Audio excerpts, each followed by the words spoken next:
year before I bought my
Everyone, I'd like to call to order this regular Town Commission meeting on September 28th, 2021, 7 p.m.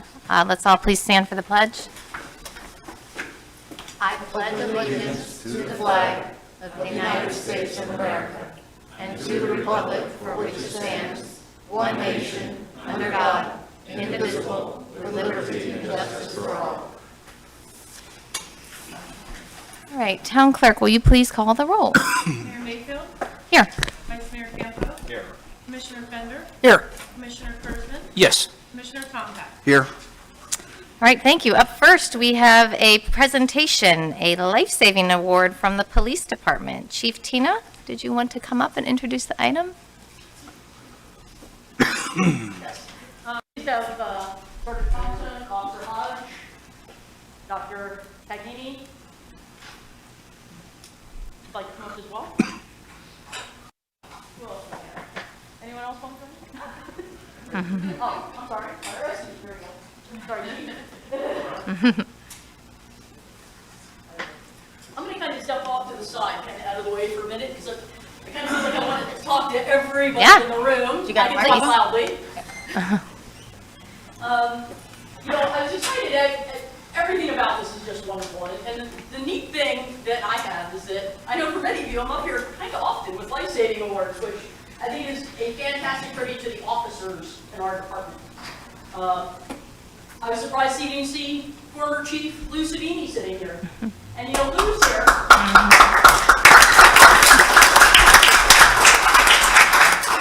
Around the cause, and one of the things that I've seen this article before, he brought me a copy of it from January 1996. You may not realize it, but we were one of the first police departments in Florida to have AEDs because of Lou. And it was something that initially cops weren't really crazy about.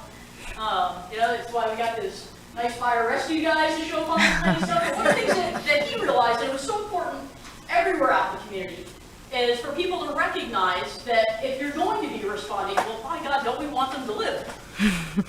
And AEDs are what bring about that chance of living. If you are defibrillated within the first 3 minutes, the hope is that your chances are about 90-ish%, you might make it. And what's just absolutely wonderful is that on September 9th, when I was here that was our workshop meeting, that's exactly what was happening. So if you'll indulge me, I'm going to go ahead and read the award being presented to Sergeant Thompson and Officer Hodge this evening. On Wednesday, September 9th, 2021, Officer William Hodge and Sergeant Kimberly Thompson were dispatched to a medical assist in South Sewell's Point for an unresponsive male down.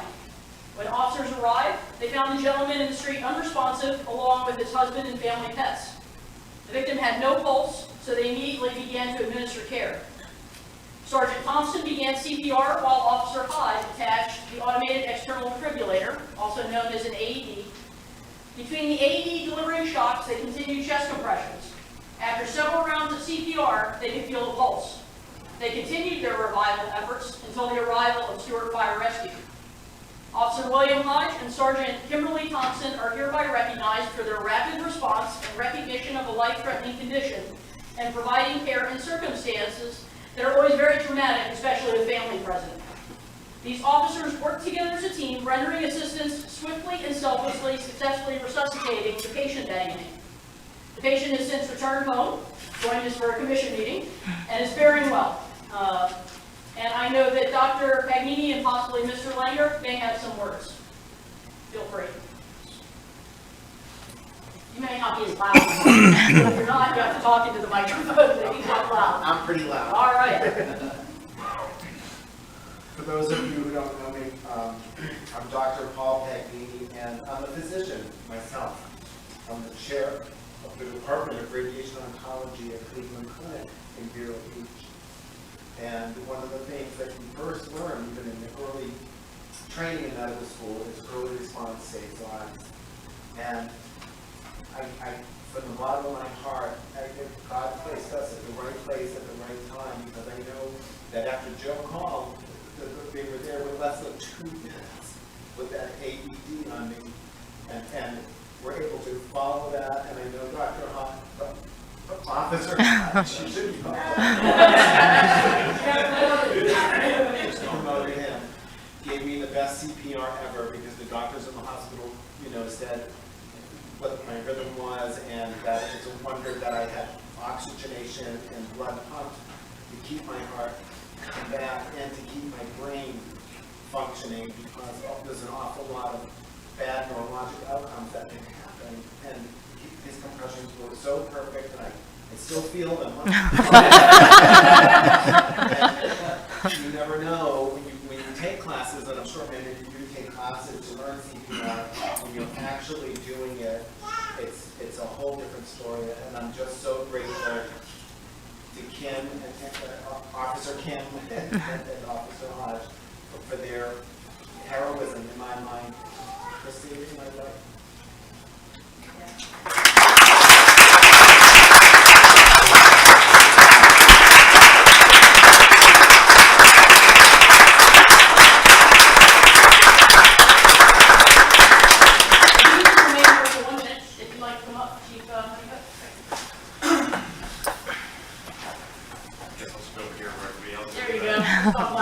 Hello, everybody.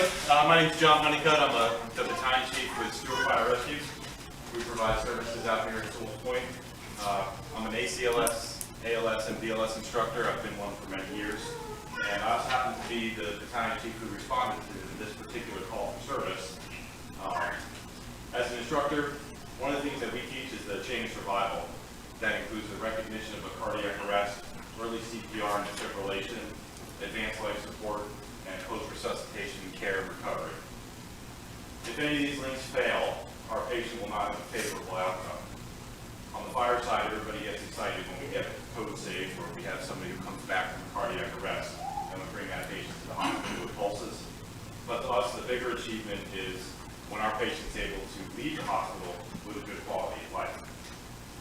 American Heart has found that for every minute somebody's in cardiac arrest, their chance of survival goes down by 10% if they're not getting CPR. Because of the quick actions from Sergeant Thompson and Officer Hodge, our fire medics were able to perform advanced life support procedures and deliver life-saving medications that have resulted in a positive outcome for this patient, this gentleman right here. If it wasn't for these two officers recognizing the urgency of the situation and their ability to begin life-saving measures, his outcome would have been far worse. Would have had a far worse outcome.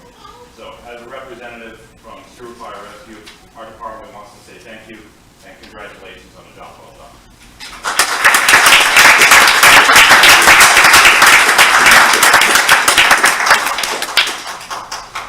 Awesome. All right. You can come forward, please, Officer Hodge.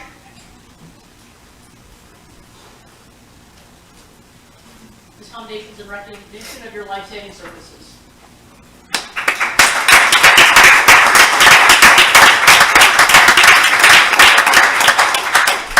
And Sergeant Thompson, come forward as well.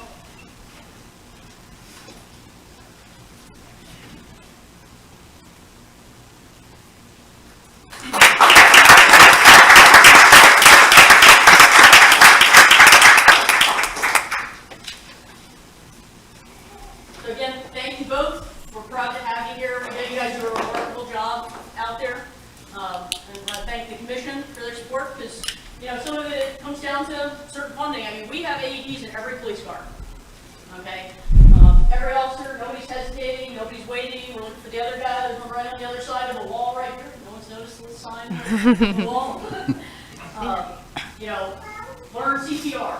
Recognize when there's AEDs, look in restaurants, things of that nature. They're way more common than you might think. And in an emergency, if you're the person that's there to help, they may not think of going to get one. Ask, is there an AED here? Because clearly AEDs save lives. We're so happy that the doc's here to tell you about it. So thank you, appreciate it.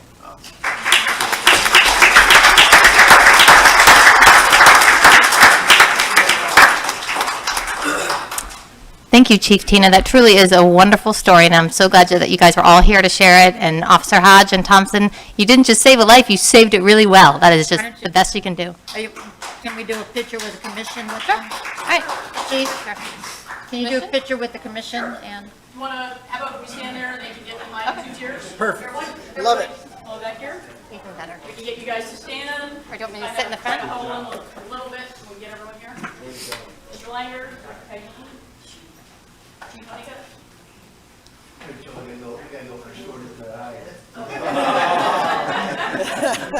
The most important, the most powerful.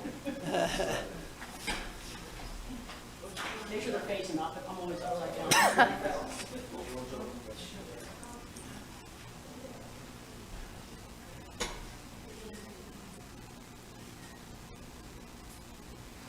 All right.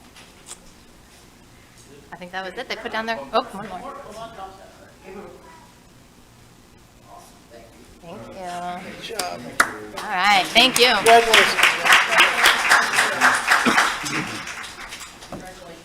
All right, that was wonderful. Good news. Being nasty to each other. We're more used.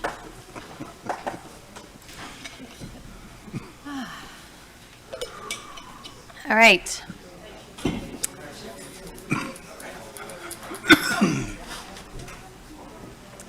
Okay, we are moving on to public comment on non-agenda items.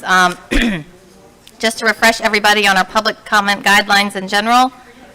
If you want to speak, you fill out the forms in the back. Non-agenda, turn in before non-agenda items. Agenda items, turn in before that agenda item is addressed. I'll call your name when it's your turn to speak. Come to the podium, state your name and address, and direct your comments only to the mayor or commission as a whole. Comments to the audience are not permitted, and you have 3 minutes, kept track of by the town clerk. All right, thank you. Up first, we have Kathy Muskowski.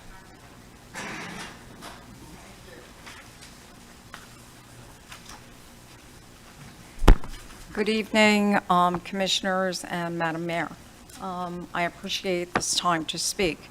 Wait, I I'm noticed sorry. that at the Excuse me, last Kathy, meeting at excuse me. Excuse me. I'm just asking you to put your name and address, just because we've had Okay. people say that they couldn't hear, so thank you. Kathy Muskowski. Yeah. At the last meeting, our Address? our An address, please? Ridgeview. Okay. At the last meeting, the town manager stated that she would get together with and include Mr. Tompak, our Commissioner Tompak, in going and getting together with Joe Capra and being able to go to Stewart Utilities and to Martin County Utilities concerning septic to sewer conversion and different plans. And I think that it would be a great idea, I'm making a suggestion, that we have some community members, or one or two, and I am actually volunteering my services to be a participant in that, so that I can hear with my own ears too, what are the options, and also because I've shared with you about the Norrico system, which is from a great report from Charmed, I'm sure, in Ohio. But anyway, so I would like that, and I would also think that for transparency purposes in moving forward, that when some of this comes about, that we could actually even have Martin County Utilities come and share what, like whatever we find out and participating in these things, that can be brought back here. And it doesn't necessarily have to be a commission meeting. Maybe it's just a meeting to educate people and inform people. At the same time, we can also encourage people and educate them in their septic systems for the time being. Anyway, so I guess that being said, I will wait to hear from you. And I'm sure there's other people in the town that would like to participate and know more what's going on. Thank you. Okay, thank you, Kathy. All right, up next, we have Bonnie Flint. You will come up, please, and state your name and address for the record. Feel pretty safe here with this. Bonnie Flint, 6 Palmetto Drive. Just taking a moment, we're all spending a lot of time kicking around a number of issues. I just wanted to share personally and as a townsperson my concern at watching this town and the commission dais get ourselves into a highly leveraged position of debt and financial obligations that the payout and the debt service coverage is very unclear. And there probably are things I don't know about as on the capital projects that we've embarked on already, the stormwater, Dave, and looking at 5 million in loans, bonds, short-term, long-term notes, whatever. Very clear to me is that the millage has been increased and that money was supposed to help with some overruns on that project, which do happen. But I don't see how the millage rate is going to cover a $5 million loan over 5 years. It'll only generate 1.7 to $2 million. That is based on like 3.25, 350 a year in increased millage. So I'd like to know where the rest of the money is going to come from, because taking on projects in this fashion, and sometimes you may have to do that, but you're putting yourselves and the town at financial risk. And I just think eyes wide open. Everyone needs to understand that, and that being the case, if that's what we have to do, it may be that we have to cut back in some other areas because we have that exposure of an added $3 million over 5 years. Now, you can try to negotiate the terms of these debt instruments and all to help, so hopefully it can narrow it a little bit. I think using 100% of the American Rescue $1 million would be entirely appropriate, since we have a shortfall there. Not, the millage is a good step and an appropriate step. I don't like it, but it's necessary, and it shows, that townspeople are being asked to do their part. But allocation of resources and grants coming in need to finish this project before going for other large capital projects, consultants, salary and operating expense increases. Ooh, I actually worked on time. I'm getting better. Thank you, Bonnie. So I pray for your help, and I expect your consideration. Thank you. All right, up next we have Dave Shore. Would you state your name and address for the record, please? My name's Dave Shore, 22 Emerita Way, Sewell's Point. I guess she was a good person for me to follow.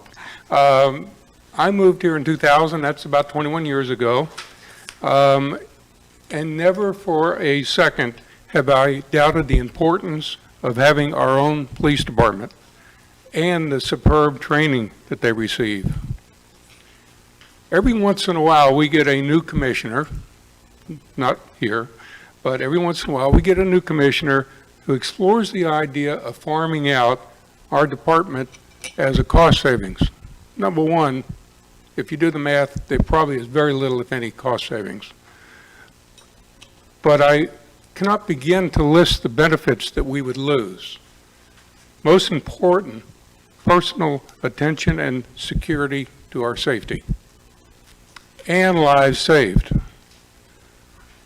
A life was saved by the quick actions of Sergeant Kim Thompson and Officer William Hodge, who resuscitated and saved the life of my neighbor. He sits with us here tonight because of their actions. And the man responsible for having the life-saving equipment, defibrillators, in our police cars is here tonight. Police Chief Louis Savini, retired, and trust me, if you know Chief Savini, he's not retired. It's pretty hard to keep up with him sometimes. But he is responsible for the defibrillators, and his efforts created a tradition of excellence in the Sewell's Point Police Department, which have been continued by our current chief, Chief Tina Chickanowski. Her guidance and efforts are irreplaceable to our community. My thanks to the entire police department for their efforts on the behalf of our community. Thank you very much. Thank you, Dave. All right, seeing no more public comment, we are going to move on to additions, deletions, or changes to the agenda. Vice Mayor. If the commission would indulge me, I've got an early morning commitment and a late night commitment tonight. So I would like to move a couple items to the end of the agenda.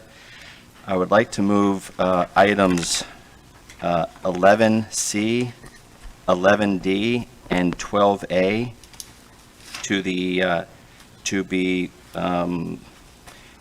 moved to after item 12D. So it's basically Wait, just, will you say that again? I'm sorry, I got confused. You said 11C, I'd like to move 11C, the governmental insurance? yes, and 11D, preferred government insurance, new quote, and then the 12A, and I'd like to move those behind 12D. I don't have a problem moving the stuff around, but I was hoping that you could add some insight to the insurance discussion. Since that's your area, truly. Okay. If that's okay, or other I commissioners? did not review the proposal, though, so. Okay. All um, right, I'm fine with moving 12A. Is the goal to move 12D up? Is that really what we're doing? No. No, okay. I just wanted to, I know I've been involved with the finance and the bond council and the balloting and the heritage, so I wanted to make sure that I was here for those discussions. All right, that's fine. If you're saying that you didn't have that much to add to the governmental discussion, then I would, Correct. okay. So you want to move 11C and 12A to after the balloting? 11C and 11D and I 12A, have I don't 11D. have 11D. well, it's the addendum. Oh, Oh, the addendum, okay. I had put that all together. Okay, fair enough. Okay, So I would move that we approve the agenda as written, with the exception of moving items 11C, 11D, and 12A to after item 12D. okay, let's just make that to move it, and then we'll do the approval of the agenda after. So he made a motion, can we get a second? second? All right, Town Clerk, will you please call the vote for the change only? Vice Mayor Campo, Yes. Commissioner Fender, Sure. Commissioner Kurzman, Yes. Commissioner Tompak, Yes. Mayor Mayfield. Yes. All right, moving on to approval of agenda. Can I get a motion to approve the agenda, the new So format? moved. Second? Town Clerk? Commissioner Fender, Yes. Commissioner Kurzman, Yes. Commissioner Tompak, Yes. Mayor Mayfield, Yes. Vice Mayor Campo. Yes. Okay. All right, consent agenda. Looking for I move approval of consent agenda. I'll second. Town Clerk? Call the vote, Commissioner please. Kurzman, Yes. Commissioner Tompak, Yes. Mayor Mayfield, Yes. Vice Mayor Campo. Yes. Yes. All right, moving along to item 7, public hearing ordinance, second reading, ordinance number 438, town logo uses. Town Attorney, would you please read the title into the record?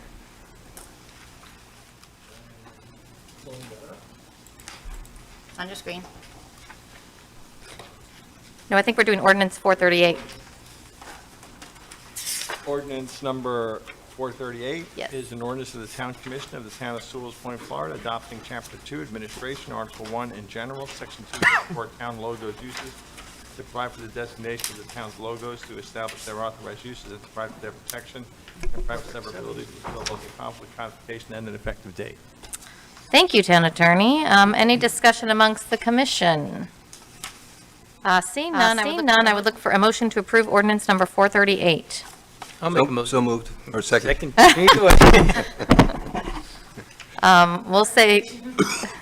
We'll say that Dave did the motion, and, I'm sorry, Commissioner Kurzman did the motion, and Commissioner Tompak seconded it. Town Clerk, will you call the vote, please? Commissioner Tompak, Yes. Mayor Mayfield, Yes. Vice Mayor Campo. Yes. Commissioner Fender, Yes. Commissioner Kurzman. Yes.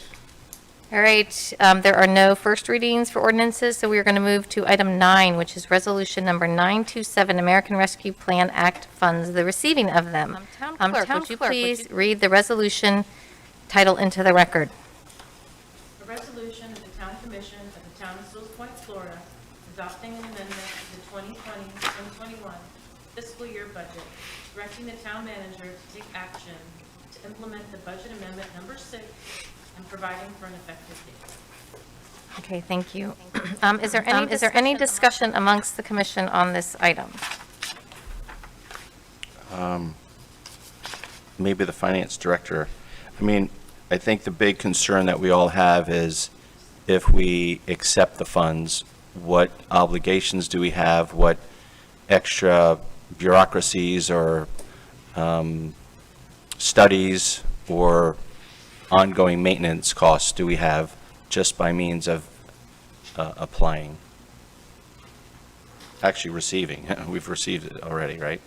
Yes. Right, we've Is there received an it. annual reporting, that type of maintenance? Yes, and then you're going to be subject to a single audit act if we, no, in the first year, you're 556,000, so it just depends on what other federal funds we receive during that year. So if you exceed $750,000, we'll be subject to the single audit act because of those funds. Okay. So the audit would be different than the audit that we have now, and if so, how much money would that cost? That's correct. So with our previous auditors, it was a $5,000 additional cost. I'd have to look at the proposal from the current auditors, but I believe it's similar. So you have your base audit rate, and then probably in between $5,000 to $7,000. I've not researched the opportunity to refuse the funds. If that's something that you want me to look into, we can look at sending them back if that's Well, an option. let's just want to discuss it. The 5,000 is for how long? Annually. Well, For how many years?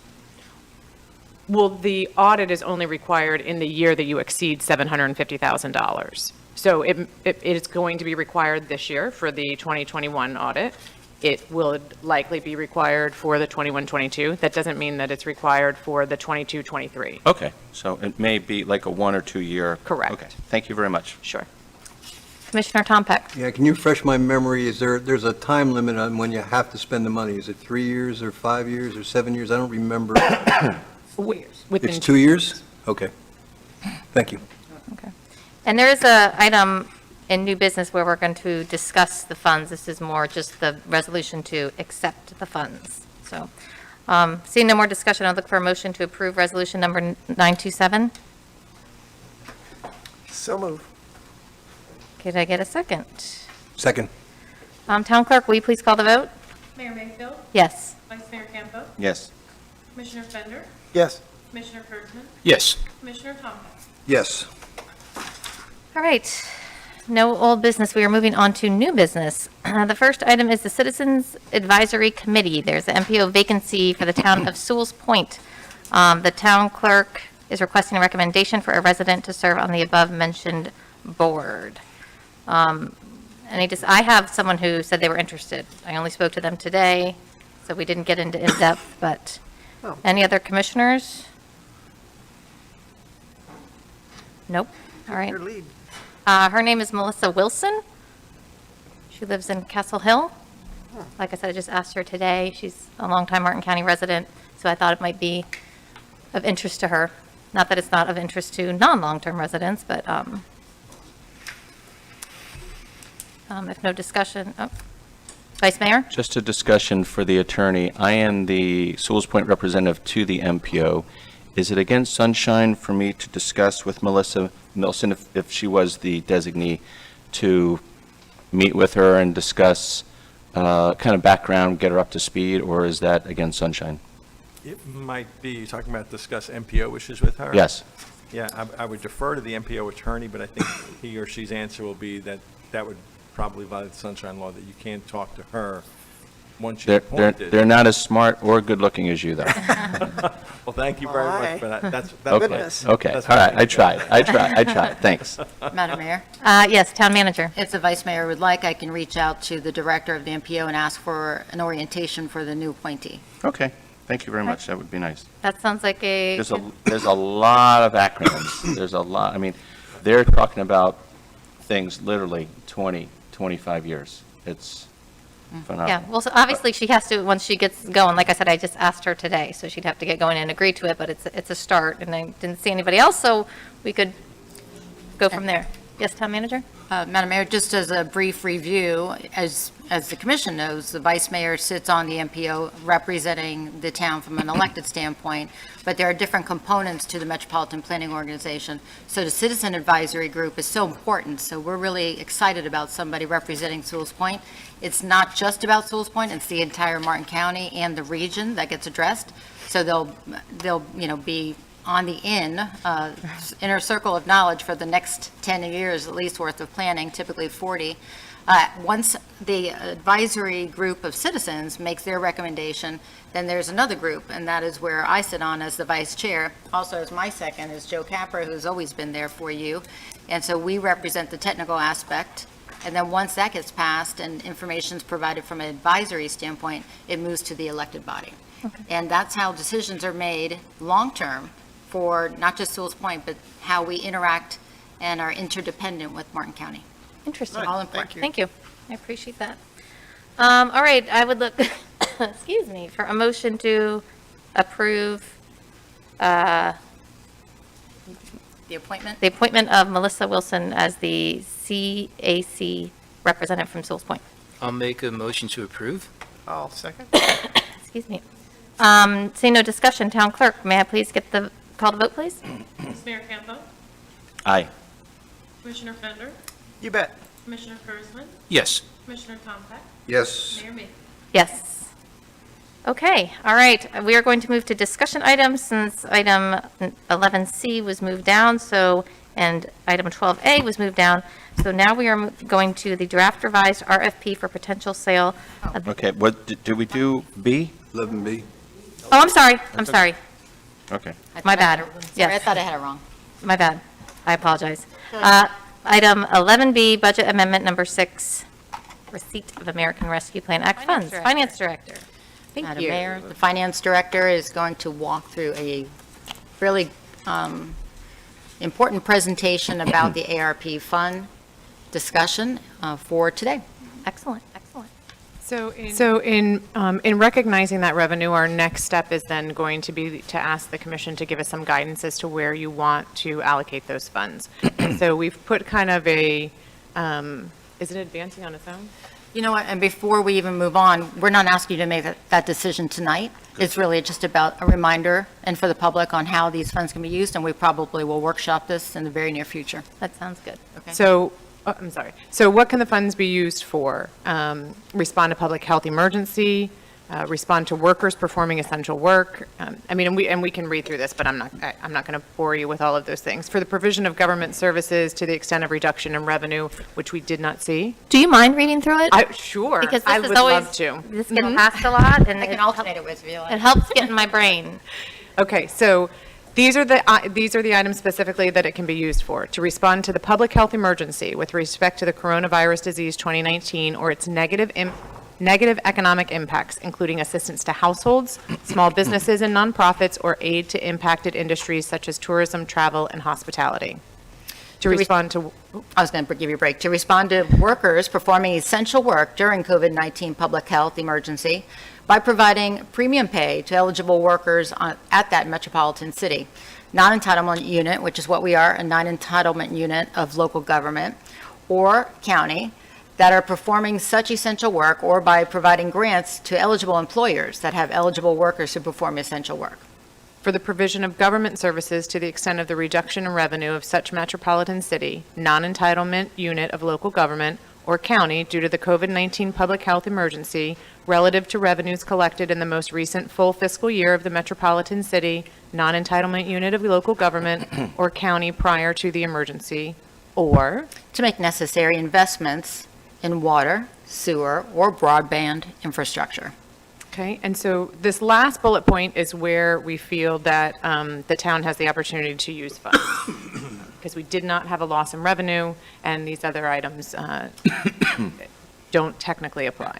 And as a reminder, we did have the Treasure Coast Regional Planning Council do a small, brief presentation to you about their recommendations, what other municipalities are using the money for, and much of it is really looking at long-term infrastructure. So, what are eligible water and sewer projects?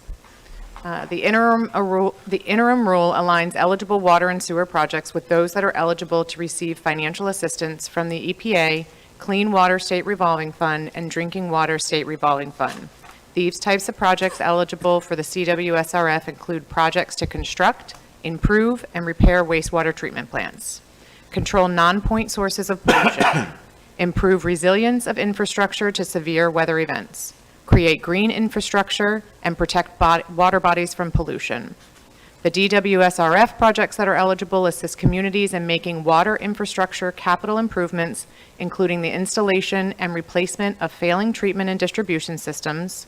In administering these programs, state must give priority to projects that ensure compliance with applicable health and environmental safety requirements, address the most serious risks to human health, and assist systems most in need on a per-household basis according to state affordability criteria.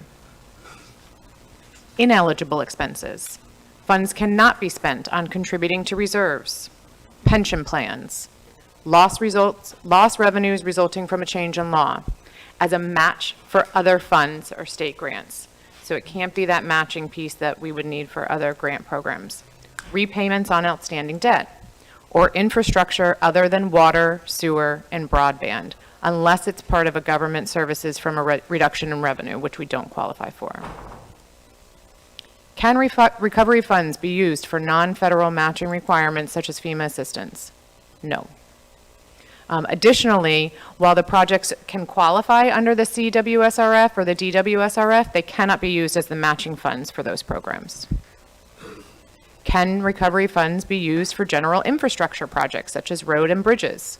No. Counties are not allowed to use funds for general infrastructure spending outside of water, sewer, and broadband investments or above the amount allocated under the revenue loss provision. Thank you. Any questions? Yeah. Any discussion amongst the commission? I think, town manager said, and I agree that this could be something, this is not the point. Ma'am, this is not the point where we're deciding exactly what to do, but it's just opening up the conversation. Commissioner Hersman. Yes, we say water, like if it could use toward water, would that be part of our project? Not the road part, but the water part, water retention. Would it fall underneath that category so it could go there? So in other words, if we were paying for, let's say, the pipes, and to bury the pipes, not the road, forget about the asphalt, but, Joe would probably understand better how we could break it down just to show whether it go toward outfalls or... Madam Mayor? Yes, town manager. So some of this information is still being built. And one of the things that I liked the analogy, somebody said they're building the plane while they're getting ready to fly the plane. Here, what we've learned that's newer is that there will be opportunities to use it for stormwater projects. However, we'd have to be very strategic on which projects that is. So it would not be able to be used on a project that has already been identified as receiving federal grants or state grants, because it can't be used as the local matching funds. So separating it out. For me, for instance, Phase 3, which is Homewood, ideally, I'd love to separate out the land purchasing opportunity from the rest of the project if we could, but it's already been submitted as one big project. So we'll have to see how that vets out to see if we can use it that way. Now, don't take this the wrong way, but it's only $1 million. So in order for us to utilize it for a wastewater project, it would specifically have to be a wastewater project, a portion of the overall project that has not been identified as using any other funds coming to it as matching. So there may be an opportunity in the future, as you know, that we may need to purchase land acquisition, whether that be for a wastewater opportunity, a retention opportunity, or it could be for lift station opportunities. But the opportunity for you to keep this money set aside and not use it until you decide how you're going to categorize it is important, because I think we need to give Tallahassee a couple more weeks to fully vet it out, because certainly if the rules change in our favor, we want to be able to take advantage of that. That sounds good, Town Manager. Commissioner Fender? But we have 2 years to do that, which you Yes, just sir. described. Yeah. Okay. All right. I do not believe there's anything to vote on here, correct, Town Manager? Correct. All right, so that was a good discussion. And then obviously keep us informed of any changes, since everything is changing by the minute. All right, now we are finally moving to item 12B, draft revised RFP for potential sale of the municipal-owned lot on 7 Heritage Way. Town Manager, did you want to intro this? Let me get to 12B, Manager's Memo.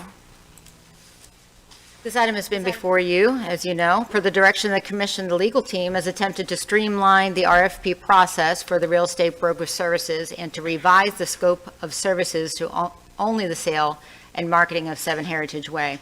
So as you read through the memo, what you see here are just 3 questions that legal still had open, and we thought the best way to get those responses is to bring it back to you and allow the conversation to occur. Since then, Vice Mayor has asked for some additional backup information from the original conversation, and so I believe that he would lead that part of the discussion. And the attorney is here for you, for your questions that you may have regarding the RFP itself. Okay, okay. All right. All right, Vice Mayor Campo. Sure. Before we go into a second round of this, I think we called it an RFP light. I don't recall seeing the actual RFP finalists. My understanding, there were 2 finalists that sent on-time proposals. One, at a full disclosure, is my landlord, Steve Dutcher, but he didn't include pricing. So I thought, well, that takes care of that, and that makes it less uncomfortable for me to discuss. But I don't remember getting the actual proposal, and I think it's worth taking a look at, because in my mind, and we all have a copy of it, you know, at our stations here, this is a very proven method, and you know, we have, and Glenn can help me out with this, but if we go out with RFP and we have someone that comes back with an RFP that checks all the boxes, I think we owe them a certain responsibility to go through there. In a previous, and I don't want to go there, but in a previous situation, we went for RFP. We only got 1 RFP for building planning, comprehensive planning, and we accepted that. So, number 1, do you all remember looking and getting this proposal from Casey Daniel, who's a local auctioneer, realtor, attorney? Do you remember getting this? I think we got an email today, didn't we? Okay. I mean, prior to, because this was July or August, and, you know, when we got it, we were discouraged that 1 didn't include the pricing. But I think, and Glenn, you know, if I'm wrong, don't we owe a certain responsibility to someone that submits the RFP on time? And number 2, did we get a copy of it? And again, I'm not trying to get anyone in trouble. And number 3, why didn't we, you know, deliberate over this? Because we could have, we could have had, you know, who knows, $500,000 received by now. We have an auctioneer who is willing to spend money to put the money for the advertising and participate with realtors. So I think we get the best of both worlds. When I look at the final tally of 73 out of 20 points, this is the first time I've seen it right now. The Casey Daniel and his dad have been the preeminent auctioneers. I have no business relationship, nothing, no conflicts, but knowledge of local real estate out of a score of 20 points was given an evaluation score of 5 points. And to me, they've done work with the city of Stewart. Mike Mortel, who is the city attorney for the city of Stewart, speaks very highly of this firm. And the evaluation committee, I don't know who that committee was, but I wonder, before we go with a whole nother round, if we shouldn't, as a commission, be taking a closer look at this. Glenn, do you have any clarifications on the procedure of getting RFPs that check all the boxes, and whether the commission should look at those? Or, I mean, and I'm not trying to get anyone in trouble. I want, for everybody, I want to pave South Sewell's Point Road, okay? Dave, I want to help us with the water quality. This, to me, is low-hanging fruit, and we all agree that it was worth pursuing. So before we go into a whole nother round, which is going to take another, who knows, 4 weeks and 6 weeks and meetings, I wonder if we're really doing justice to this gentleman, especially with his experience in the city of Stewart, doing a similar service. Well, in any RFP situation, the town always reserves the right to reject any and all bids, and always says we accept no responsibility for any cost that someone may have incurred in preparing a response. Well, when you receive an RFP, my memory from the meeting a couple of months ago was that the commission, I don't think you actually decided to reject all bids. I don't remember if you took that formal motion to reject all bids. I think that what you all said is the RFP was kind of cumbersome and too long, and one or two people had responded, and you thought there'd be a lot more response from local realtors and brokers, and so you directed us to streamline it. We did streamline it, but we had these couple of questions. Probably the most important question is the zoning question. I mean, I'm not a real estate person, but I would imagine that if you're marketing a property, it's probably more valuable depending on the zoning. Right now, that property is zoned for public use, like this building or a park or something like that. Its underlying, what's called future land use amendment, is residential. So you could rezone it to residential, and the question that I don't know the answer of, does that make it more valuable? Yeah. If I'm a builder, if I'm a developer, do I pay more money for a piece of property that's already zoned residential, or do I, or less money for one that's zoned public use? But back to your question. I know I kind of went around a little bit. Sorry. You can accept this bid. You could, rank. You can evaluate this bid, and you could accept this bid, or you could reject this bid and go back out for bids, as you talked about doing. So you have really a full range of options in front of you as to whether you think that this is a bid that's responsive and is the best bid for the town, or you could say, no, let's proceed with the RFP light and maybe give some guidance on those 2 or 3 questions that we had. Could I just jump in, Yes. Madam Mayor? Okay. Yes, First of all, I've been emailing with Michelle since we first discussed this, even before the RFP. And I thought that we spent quite a bit of time and effort with your associate, Jen Hunicke, to clear the way before we even got to the RFP. So now you're saying that the zoning is an issue, and I thought we spent money with your firm determining that there was no issue. And the title search in our packet that month was 50 pages. Right. And so we got the, clear for takeoff. And so I have one issue with that. The second issue is, the second issue was the night, again, my recollection is when this came up, the town manager said, well, I have 2 RFPs. One didn't include pricing, and the other one was a 73. And I don't know that we saw this. And so then I have to look at, the 73 score was reason enough for us to say, well, and I probably was the one that said it. I'll say, like, wow, we can't get any more from this. But I didn't know where the 73 was from, and now that I see it, and especially the experience with the city of Stewart, and that the knowledge of local markets on a scale of 0 to 20 got a 5 out of 20, I mean, that's very subjective, and I know that those guys have been around forever. I mean, to me, that's probably worth 20. I mean, that gets you back in the 80 range, and I think an auction, could be a really quick and efficient way. It allows other realtors to get involved. It involves a commitment of their expenses to market. And I just think we need to take a good hard look at this before we start it all over again. Okay, thank you, Commissioner Fender.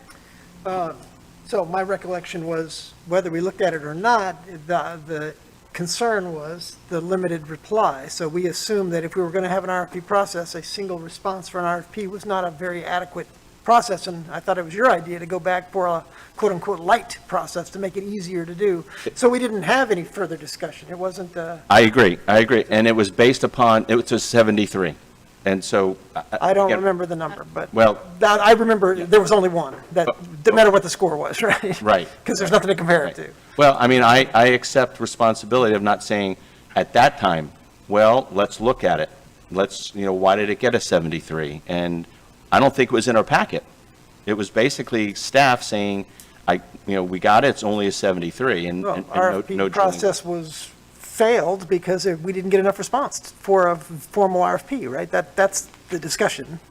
Well, again, we got two responses. If there was, when we hired Bonnie Landry, not to put salt in the wounds, we only had one RFP, we accepted it.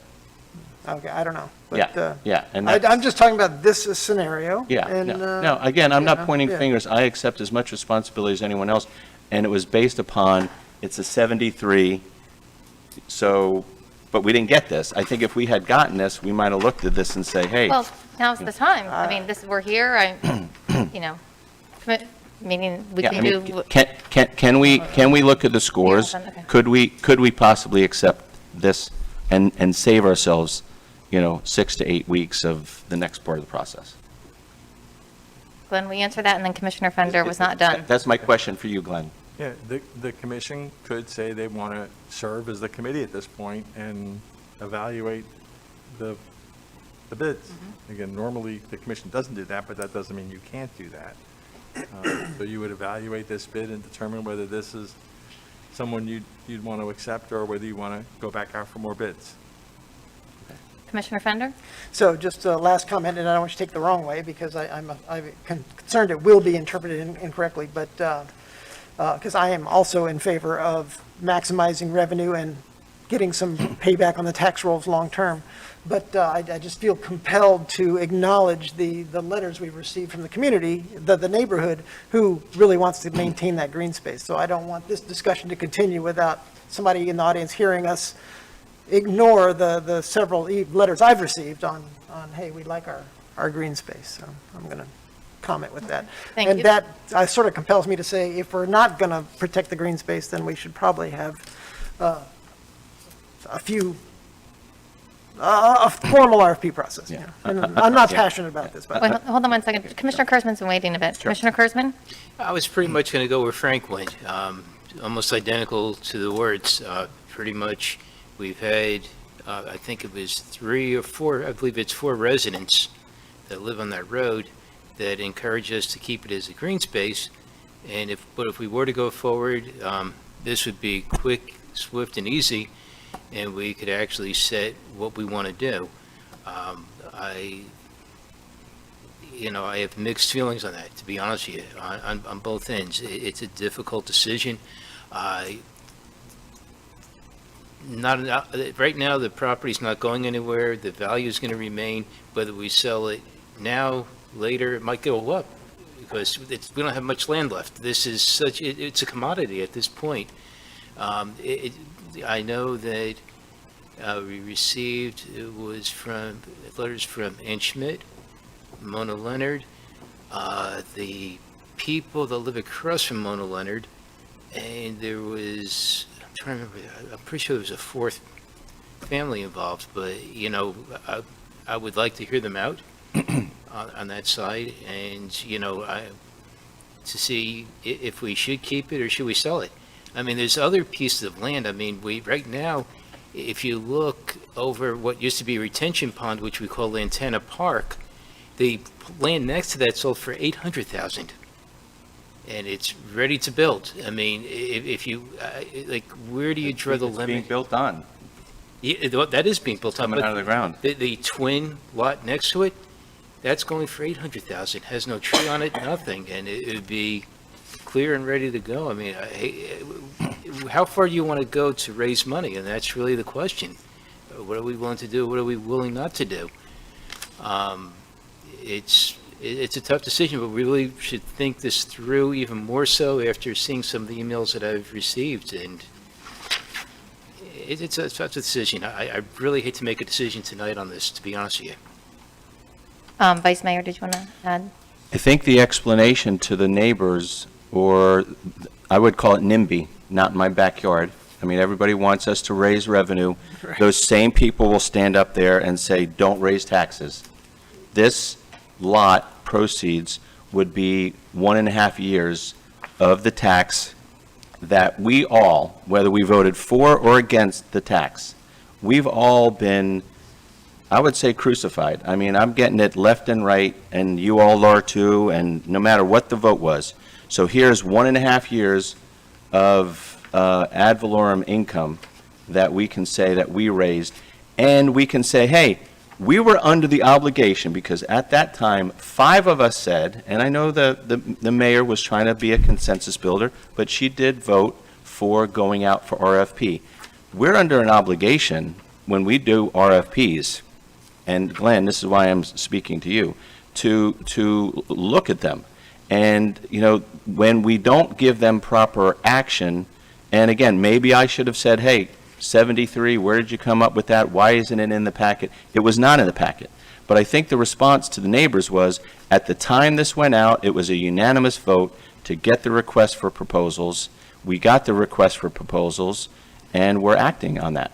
Now, I don't mind if, you know, in the future, when, you know, I do get slammed for, James, you want dirty water, or you don't want to pave the road, and blah, blah, blah. I'm going to say, hey, I was the one that came up with the idea to raise 1.5 times what we all went through for that. And I'm not doing it for that reason. I truly want South Sewell's Point Road raised and improved and water quality. So we're under obligation, I think, to act upon this. And when we have a subjective, a couple, you know, it was an evaluation committee, was that basically you, or?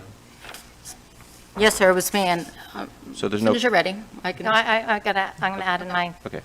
All right, but that would be the explanation to people that just figured out that this is not a park. If you drive by that tree, it's dilapidated. I'm sorry, no one from that community has moved a shovel of dirt, has done a path, has done a cleanup day. So now all of a sudden they wake up, because in my opinion, there's going to be some trucks down there, okay? But there's already trucks going down that road because of the house that's under construction. So, you know, we've got to come up with revenue. I'm not against that, okay? We're all trying to be fiscally responsible. I am too. We've got an idle asset. Let's get the 500,000. That was what we were doing. And I think we've got plenty of legal background to say, you know, the law firm researched it. The proper zoning and the title and all that. We spent a lot of money on this already. There's no reason to delay, so. Okay. I'm just going to add, my recollection, excuse me, of how this went down is when this idea was brought up, and you did bring it up, there was very, very high expectations of how many people are going to respond and how easy it's going to be to get a Realtor, and I think it's proving a little bit more difficult. So we had the meeting with the 2 responses, and it was, my recollection is the same as Commissioner Fender and Commissioner Kurzman. It was that this wasn't good enough. We want to streamline it. We want to get more. You're correct that this was not, and I don't remember seeing this before today, but that was the consensus, was streamline it. Let's see if we can do better. I feel the same way I did on June 22nd. I don't think it's a good idea to sell this. I wouldn't be the deciding vote. I will go with what you guys want to do. Commissioner. You can cancel mine. Okay. Commissioner Tompeck. Yeah, I think this is, I've gotten the, you know, the same letters that everybody else has gotten about the property. And, you know, I certainly understand that everybody'd like to have a nice open lot next to them with a big tree. I can't argue with that, but at the same time, we have discussed, you know, ways of raising revenue, and this is certainly one of them. And let's remember that even if they sell the property, they're not going to turn it into an old tire dump, for God's sakes. It's still going to have to be a beautiful use of that property, so I'm not really concerned that it's going to detract from the neighborhood overall.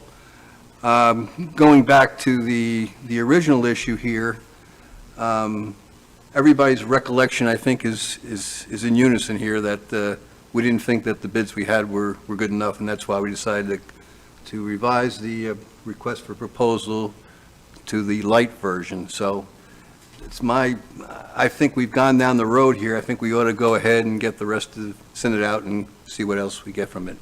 I think we can make a decision fairly quickly once we get that, and also, I don't think we're, be honest with you, I don't think we're losing any money by not selling the property right now. I have a feeling it's going to continue to go up at least a little bit. Commissioner Fender? So I will make the statement I was not going to make the second ago, but to your point, no one's saying not act on this. I think people are saying, let's just do the process properly, and, I don't know that it has to be done this month. If it's done in 6 months or a year, property may go up, but, I don't know that when you receive the revenue, how critical that is in the arc of the timeframes we're working about regarding the South Sewell Point project. I mean, I think do the RFP process, do it the right way, like you said originally, and let's take the revenue. Okay. Vice Mayor, and let's maybe put it to a motion. The art of the deal is when you have agreement, you move forward.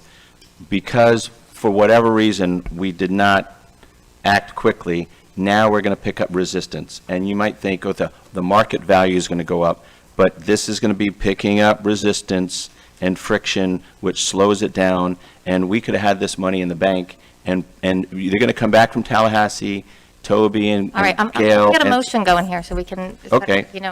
Well, the motion that I would have is to accept this RFP from Professional Associate Auctions. I know him as Casey Daniel. But, I mean, when Gail and Toby come back and say, hey, what kind of cash do you have? It'd be nice to say, we got $500,000 in the pipeline. And they're going to come back to whoever's going to Tallahassee. And we're going to say, well, do you have skin in the game? Okay, here's the skin. You guys want to wait for okay, friction? I think that we all agree we want to sell it, so did you make a motion to accept this one? Yes. Okay. Looking for a second? Seeing no second, then that one dies. Can I get another motion to move forward, how you guys see fit? I'll move to proceed with the RFP process as described, to get more bids in, please. Second. All right. Discussion. So then we just have to ask, what was the concern from the town manager? And if it's a committee, I don't know that a committee of one, okay, now I will, Wait, no, I'm sorry, Vice Mayor. I don't want to go, we're moving forward. If you want to talk about the okay, RFP process. is this gentleman still going to get a 73? Is this gentleman still going to be, I mean, we only got one. We might not get any next, So, I would think you'd have to rebid. Madam Mayor. I mean, if you're going to go back out for bid, and doesn't he have grounds Excuse me, against us? hold on one second. Hold on one second. Town manager, discussing whether this one can be. You enlighten us as to Sure. why we I didn't. absolutely want to enlighten you. I was waiting my turn. So I'm looking at my clerk and wondering, as I'm trying to look through on my phone, where the backup information was. And so, true, I think on this particular, what I have in front of you here is from the August 10th memo, where at the time of publication, we had not received any bids. And so we were moving forward with just going to update you at the staff comments based on what came in. So based on what came in, and I would have to go back, and if you'd like to recess, we can recess it, or we can play it, or, I don't think it matters. I think you have a motion and a second, but the point is, there was a discussion where I shared with you, here's the deficit of the person that's considered a Realtor. And that Realtor got a higher point from me, yes. The charter allows me alone to be a evaluation committee at times. And so in this particular case, it was me. And that particular Realtor, Stephen Dutcher, I believe it was, gave a packet that gave immense background about his knowledge of the local market.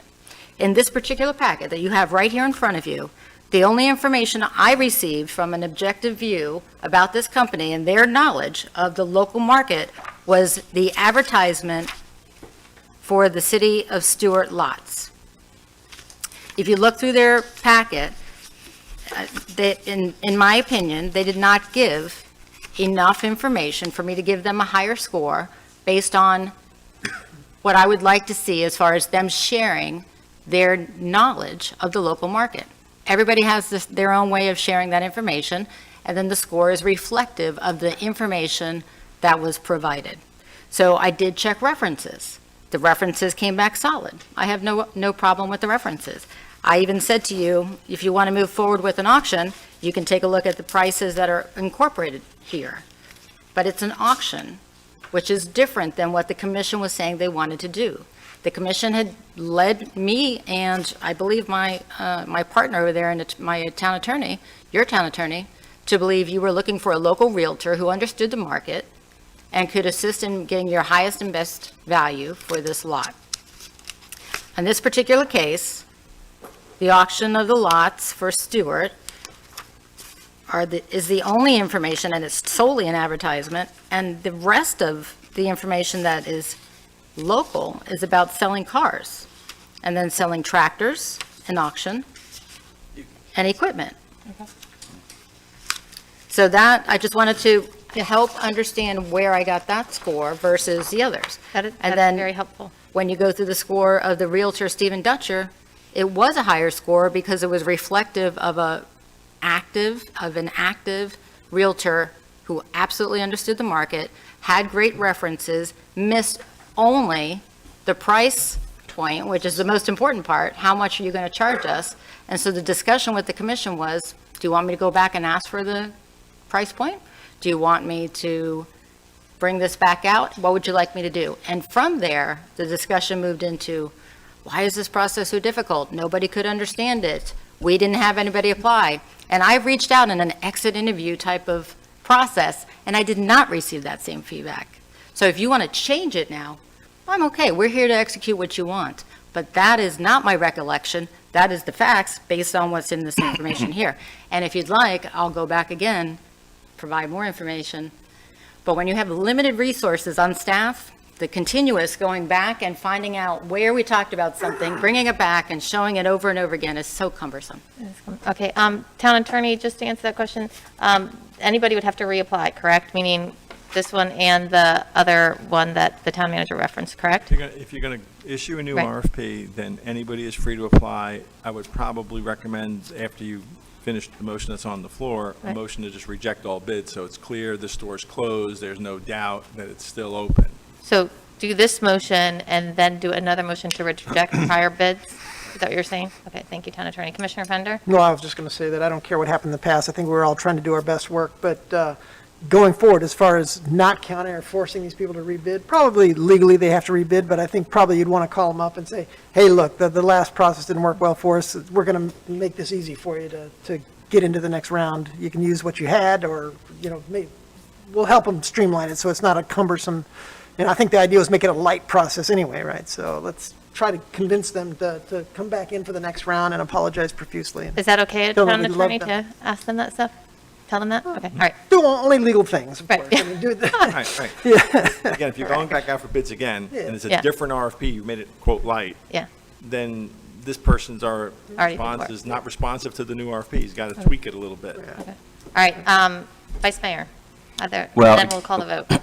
Well, again, I think we could have made this work quicker, because you can't get a better, more appropriate fit than Mike Mortel from the city of Stewart selling vacant lots. I mean, you can't get a higher score in my book.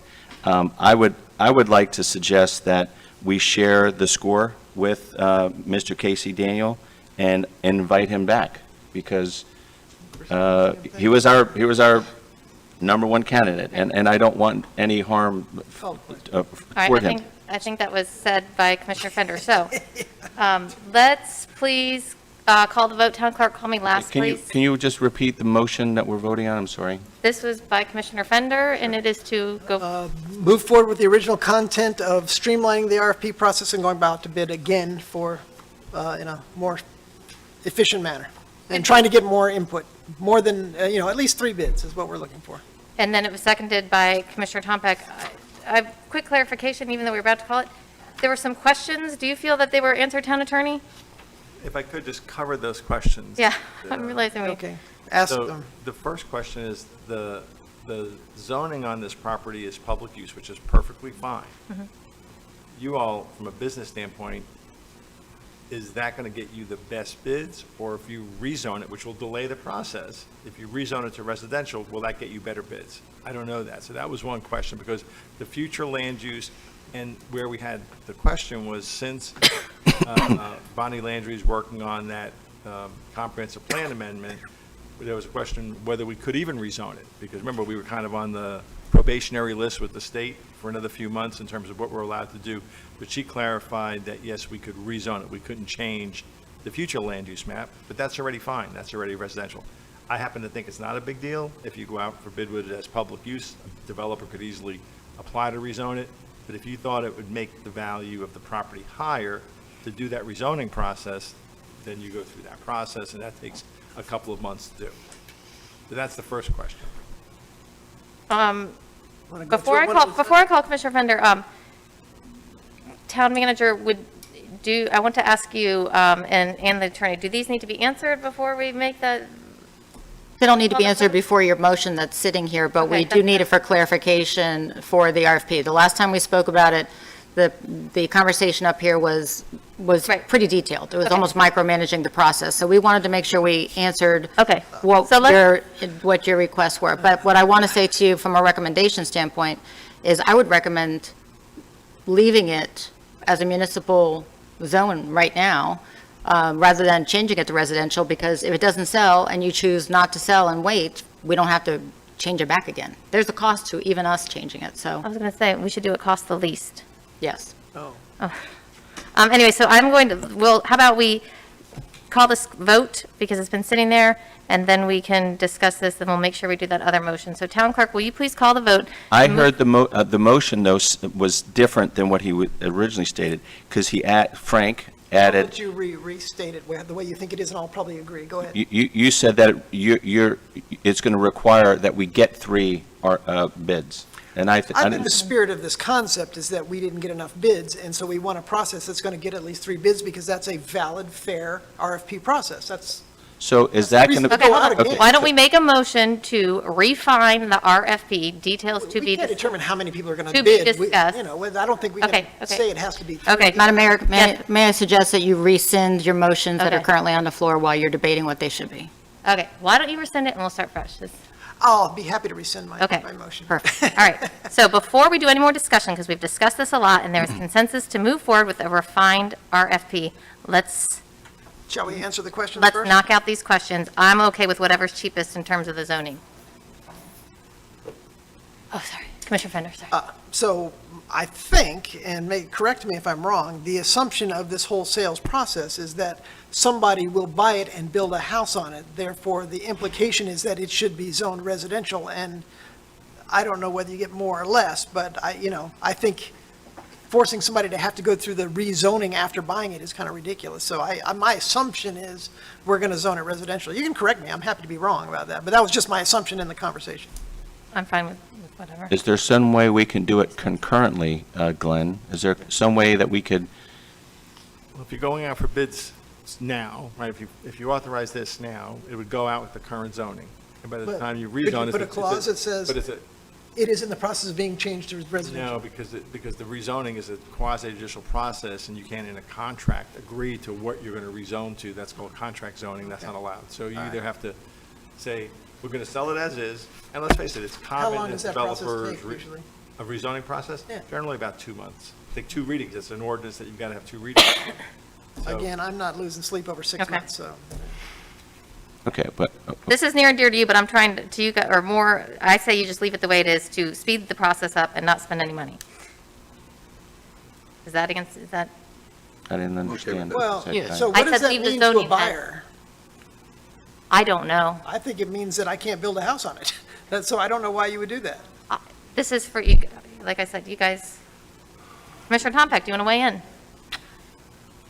I'm not sure why why would anybody buy it in its current zoning configuration? We were told, I was told that People aren't going to buy it we to did not build a have, park, that's for sure. yeah. Maybe they're good Maybe citizens. Disney is looking for a, no. So I suspect we should probably change the zoning first. It makes sense to me. Okay. Well, that would be my motion, is to change the zoning on that for residential. Second. Okay, Well, wait, let's do do that. we need a motion for that, or is that just answering the question, Town If Attorney? I Just get the had a consensus, we will put this on hold. Okay. Because there's no sense going out for bid when you're in the middle of a Right. rezoning process. Once the rezoning is finished, then you go out for bid. Okay. That sounds like a superb motion. Yeah. Yes. But one more thing, since we're talking about this wonderful document that I've grown to love dearly. There is insurance on page 93 of your packet. And, you know, this is the normal insurance that the town requires when you're dealing with vendors. It might seem excessive. So do you want to cut that back at all? Whether Why would we need commercial insurance? liability is $1 million, $2 million. And I would refer to the vice mayor because he really has always led the discussion on insurance coverages. Well, again, you know, elephant in the room, have we had a conversation with the folks that gave proposals? And did they say, I would have bid, but the insurance was an issue? I'm willing to back out of that, you know, or, what page on, 93? 93. And I think the manager might have had a I conversation. think she's with nodding her somebody. head. She's nodding her head. Yeah. Please clarify what. Which- the Town which- man, well, excuse me, Town Manager, please clarify. Which Yes. part Keep in was order, please. cumbersome? Which Yes. of the That wasn't insurance? the question. The insurance itself, the questions were, why did we have to have omissions and errors? Why do we have to have this type of insurance when we're coming in as brokers? We have our own insurance, we're covered under other laws, and so there was concern about the additional insurance.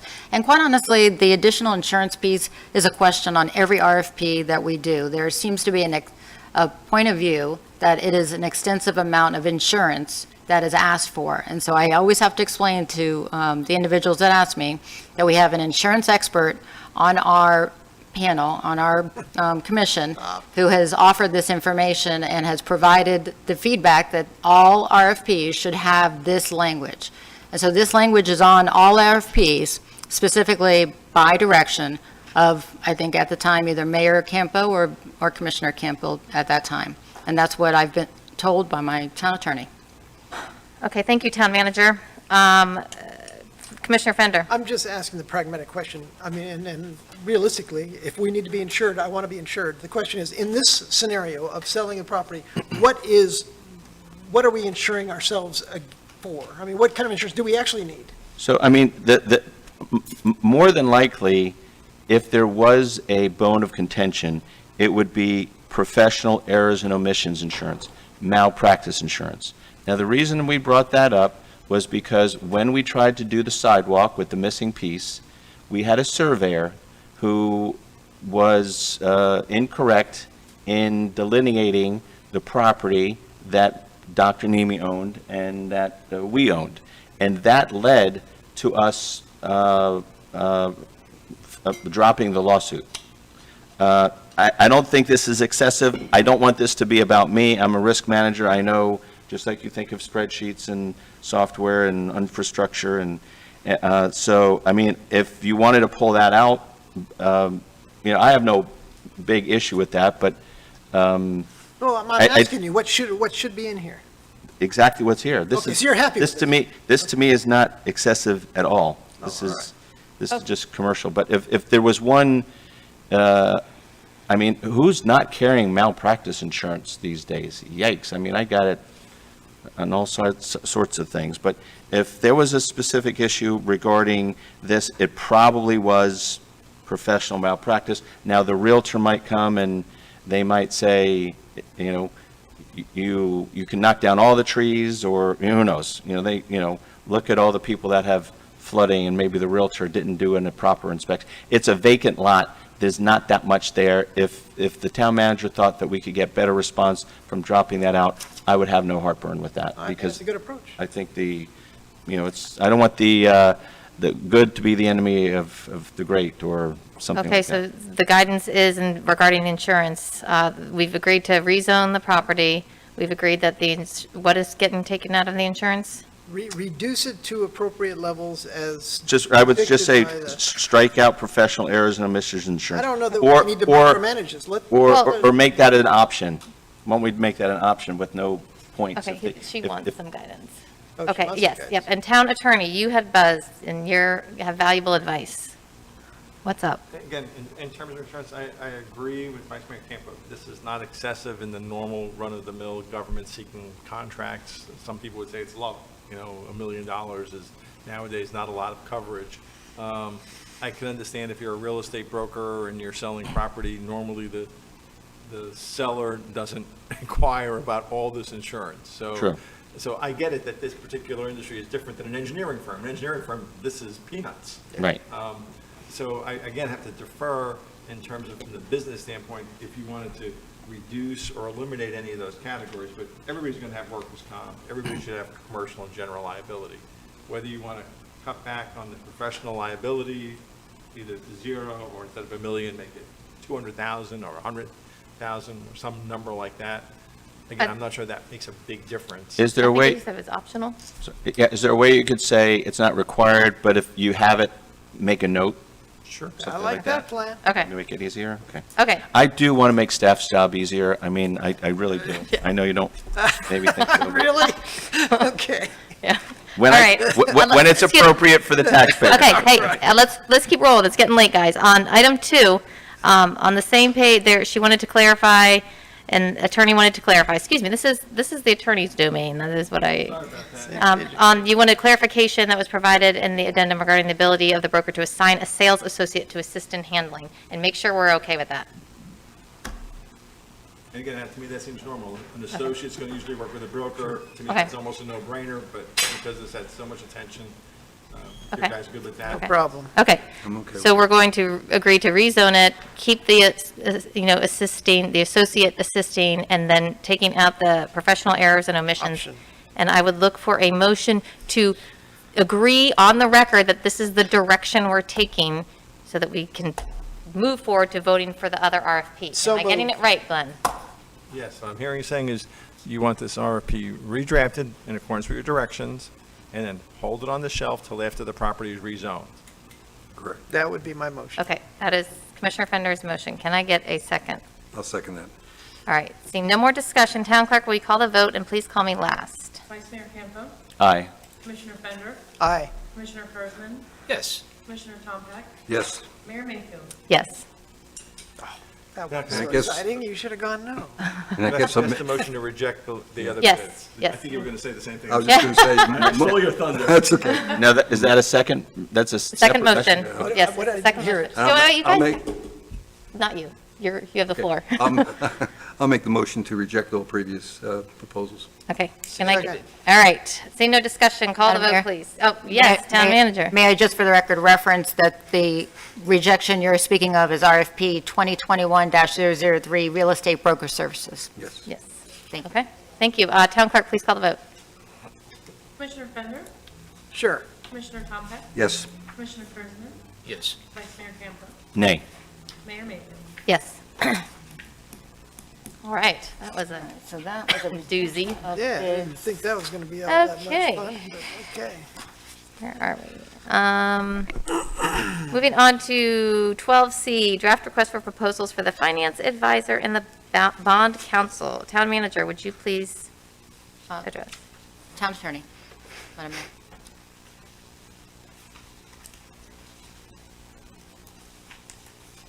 I refer to the Town Attorney, Madam Mayor. Oh, I'm sorry, I did not hear that correctly. I apologize. All right, Town Attorney, will you please? So you've talked about potential financing options, and this is another RFP, and although it says bond counsel services, it's really services that you're going to need for any kind of debt that you're issuing. So I don't anticipate that you're actually going to be issuing, quote, a bond, but you're going to be issuing debt, and you're going to need the person that's called a bond counsel to issue an opinion so the bank will issue it tax-free. That's as simple as I can make a complicated subject. Okay. Thank you, Town Attorney. I believe these are the drafts. If we read through, the staff is asking for directive to ensure that they want to take the next step in potential financing options. The RFPs will be posted and advertised accordingly based on the feedback. Vice Mayor Campo. Okay, maybe a specific legal question I'll start with first, and it's been a while since I read this, but are we committed to, what's the term of service that we are committed to if we hire this firm? It sounded like there was 2 years and then another 2 years. Is that our option to renew their services, or are we bound to use this firm for 4 years? Does that make sense?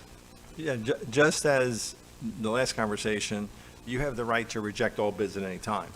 And once you accept the proposal, then we'll have a contract, and we can put Okay. whatever terms in that contract the commission wants. You know, if you want to make it a 1-year term or 2-year term or renewable term, just like you do with an auditor. Right. You know, you decide what your terms are going to be, so yes. you This got is that. just the RFP stuff, correct? This is just the Yeah. proposal. So the non-technical question, and since I haven't picked on him for a while, and I love him, Joe Capra, when people are going to see that we're looking to go into debt, they're going to say, what's the debt for? And I think we need more specific communication that says that the road from Margarita Mandalay to Riverview is going to have this, that, and the other, that the paving is going to cost this much, the land acquisition is going to cost that much. If you want this to pass, I think we're going to have to do that kind of communication. And so to say there's 3 sections of the road left and each one of them are $3.5 million, it's not going to work. And you're going to get all this angst that we've been experiencing. So I know it's separate from this, but I think we should be directing our town engineer to have some specific outline as to not stage and phase and, you know, all this other stuff, to say from this road to this road, for the asphalt's going to cost this much, the land acquisition's going to cost that much, the striping's going to cost that much. We're going to have 2 extra feet on each side for people to walk.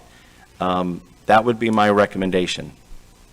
And if that doesn't happen, I'm going to put dig my heels in and start fighting against it. And I don't want that. I do want to go through with this. How does that relate to the RFP to get financial advisors and the debt? I'm not saying that's not an idea. I'm trying to see Again, how it relates to the RFP. I've been on the commission for 11 years. I see what causes angst amongst the community. I try to let everyone know, don't poke the bear, don't poke the bear. And this type of thing is what pokes the bear, is going into debt for what? And pretty soon it's going to be because the town manager wants 20 times the salary and everything. Honestly, Vice Mayor, I know, You but asked the question. I feel like we get off track. I'm trying to give you some guidance, okay? Well, I don't need it. Thank you very much. Yes. Commissioner Tompeck. You do or don't? Don't. I think, I think the problem here is the things you're asking for, Mr. Campo, it's a little premature. We need to get, it only makes sense to me to have a financial advisor and bond counsel available to us. And obviously, if there comes a point in time, or when there comes a point in time when we're going to go out for debt, you're going to need to discuss the details of what we're going to cover at that point in time. But it takes a little while to, get them on board here. And of course, there's no particular cost associated with retaining them until we actually do something. So we're not talking about any cost associated with this. And when we get to the point where, if and when we decide do we need debt, then we have somebody on board who can counsel us and tell us which way we need to go. So I agree with what you're talking about, but it's premature in terms of what we're talking about here. Commissioner Fender. I'm just curious why there's no cost associated with this. I mean, how do they get paid? We're just getting the bid at this point. I'm sorry. Yeah, Commissioner Tompeck. I mean, they get paid when you decided what kind of an offering you're going to go out for. If it happens to be for a bond, there's bond costs and all kinds of other things and legal costs, and that's when they collect. They don't collect anything until we actually do something, when we do something. So, And I mean, we can. How expensive is it? Well, it depends on the size of the offering, Okay. and I'm not the financial guru here, but I know we're doing this at work right now, so it does depend on it. And, we're looking at, just to give you an idea, we're looking at about $68 million in that ballpark, and it's probably going to cost us, I would guess, $500 to $750,000. But, it depends on what kind of instrument you're going to use here. It would be, I don't want to scare anybody with those kind of numbers because they're not relevant to what we're talking about here. But this What is kind of debt is that we're talking about? I'm just curious. about $66 No, million. no, what kind of instrument is it? That's going to be a municipal bond. Oh, okay. Yeah, public Okay, and bonds. we certainly wouldn't do that here. But all we're talking about is getting somebody on board so when the time if and when the time comes, we have somebody we can talk to and get the whole process initiated, that's all. And trust me, once we do that, all the potential costs will be identified by the advisor and the bond counsel. And by the way, in a lot of cases, the finance advisor and the bond counsel work very closely together. Thank you. Thank you, Commissioner Tompeck. Town Manager. Yes, I was just going to echo what Commissioner Tompeck said. So I think that on the board up here, we'll have to refer to Commissioner Tompeck often because he's probably gone out for the most but varied types of finance options that are public. So it's not the same as when you have a small business and you go out for a bit. I know that each of you have businesses and know that aspect, all of you. What I would say to you is this is a selection process for the person that's going to help you gather the information that Vice Mayor is saying is relevant. They know what's relevant. And they will also give you advice about the information, how to communicate it, public education, workshops. They're also going to give you advice on stability, management stability, commission stability, what that looks like, the impacts to your interest rate when you don't have something like that. So this is all information that they'll provide. They're your guidance counselors, if you will. And the project deliverables will be outlined by them as well, and they will bring that to the financial institutions that are separate. Those financial institutions may not be the same as the people that are your financial advisors. And so they're going to come and do all of that work for you. That's why you're hiring that consultant base. We're not equipped to do the steps, specific methodologies that the financial advisors do, which is why municipalities hire them. And so from a cost standpoint, they're going to tell you how much it costs. My recommendation on the RFP is that at least a short list has the opportunity to do the presentation directly to the commission. Okay. So you can have a committee that bring a short list if we get a lot of respondents, but I think if you get 5 or less, that you should see each one of them. No more questions. Okay, thank you. No more questions? Okay. I don't see any more discussion. I want to And you'll reiterate. find those presentations informative. You'll learn a lot. Yeah. I think taking on debt is a very serious thing, and I don't take it lightly. I just felt the conversation was going away from the topic at hand, and I want to make sure we stay on task. And to the town manager and Commissioner Tompeck's point, once we do this, we can get the good information to give the residents that's accurate, as opposed to just talking off things that aren't even happening yet. Okay, I'm looking for. Last call, if I may make one last call out just Yes. as a caution. As you do your research and you're Googling and you're finding information out about taking on debt at the municipal level, one of the things I was speaking with the town attorney about, and actually Commissioner Tompeck, was the option of what happens in the future if the town decides that they no longer want to be a town. So if you have a commission that's up here and they decide that they want to be part of the unincorporated part of Martin County again, they want to unincorporate, or if they want to annex to another city, say Stewart, that debt would have to be absorbed by that organization in order for them to make that happen. I bring that up because when we were having the tax conversations here and we had members of the audience that came and they were opposed, afterwards I stayed and I said, would anybody like to speak about what concerns you? Right. And so I did have some members of the public from the northern part of the town that said, why are we paying town taxes? Why don't we just become unincorporated with Martin, or why don't we just go with Stewart? And so I went through the brief review of how we compared to them. But I also said that's the philosophical differences between being a municipality and being an unincorporated county. You get the better services. the extended services. You choose to live in a city because you want those better services, or enhanced, I should say enhanced services. So if there's a time that a commission decides that they no longer want that, or you have people that come from the public and say, we don't want that any longer, your debt would have to be absorbed by that organization should they want to move in Right. that direction. That is a good tidbit to know. I did not know that. All right, so I would be looking for a motion to approve moving forward with the item 12C for the, So moved. Second. seeing no discussion, Town Clerk, will you please call the vote? Commissioner Fender, Yes, please. Commissioner Kersman, Yes. Commissioner Tomcat, Yes. Mayor May. Yes. All right, moving on to discussion item 12D. Balloting of South Sewell's Point residents for sewer conversion, discussion led by Commissioner Kersman. Yes. Let me, I'm confused now where we're at. Which one are we on? Yeah, we're at D, and Okay, all right. the other ones are underneath. 12D. this has been a hot button topic, needless to say, for quite a few years. This room has been packed with people in the past, and one of the things I feel, this is such a topic, I feel this shouldn't be decided necessarily by 5 commissioners, but by a vote amongst the people from South Sewell's Point. My recommendations would be a vote to determine how the town moves forward. The Martin County Board of Elections would oversee the vote.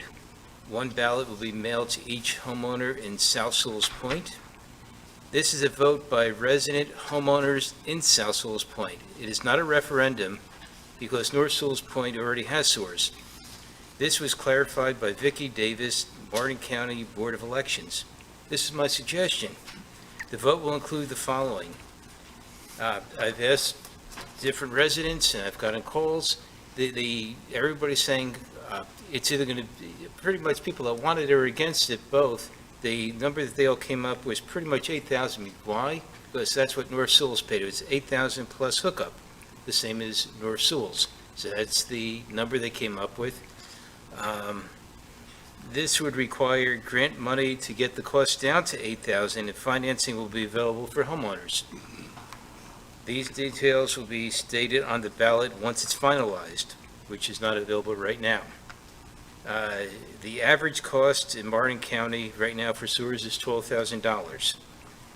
The grinder system would be used, same as North Sewell's Point. Hookup will be mandatory once a resident's septic system fails. The vote would occur 1 ballot per home in South Sewell's Point. Will either vote yes for $8,000 plus hookup cost or no. If the vote is yes, then the town will proceed with the planning cost of $250,000. And obviously, I'd like to have this workshop further to get into more discussion. This is a base of something that we could discuss amongst residents and the commission. I'd still like to get more input. And I feel this is something, either we're going to do it or not do it. If it's a no vote, I'd like to put this to rest for a long time to come. If it's a yes vote, we just move forward. Now, one of the other thoughts that probably would occur is, let's say we don't get funding. At that point, I think it becomes more of a cost factor at this point, and that would be the same as a no. If we're either going to get funding, and this, one of the things that a couple of residents raised is that they don't want this going to be coming from Sewell's Point taxpayers at this point. So in other words, none of the tax revenue would get involved. This would be straight grant money, and it would be $8,000 to hook up, $8,000 plus the, whatever the hookup fee would be to go to the house, just like North Sewell's. Any questions? Okay, thank you, Anything to Dave. add? I like how you provided backup. Commissioner Fender? Oh, yeah, I don't know where this process will go. I'm interested in it.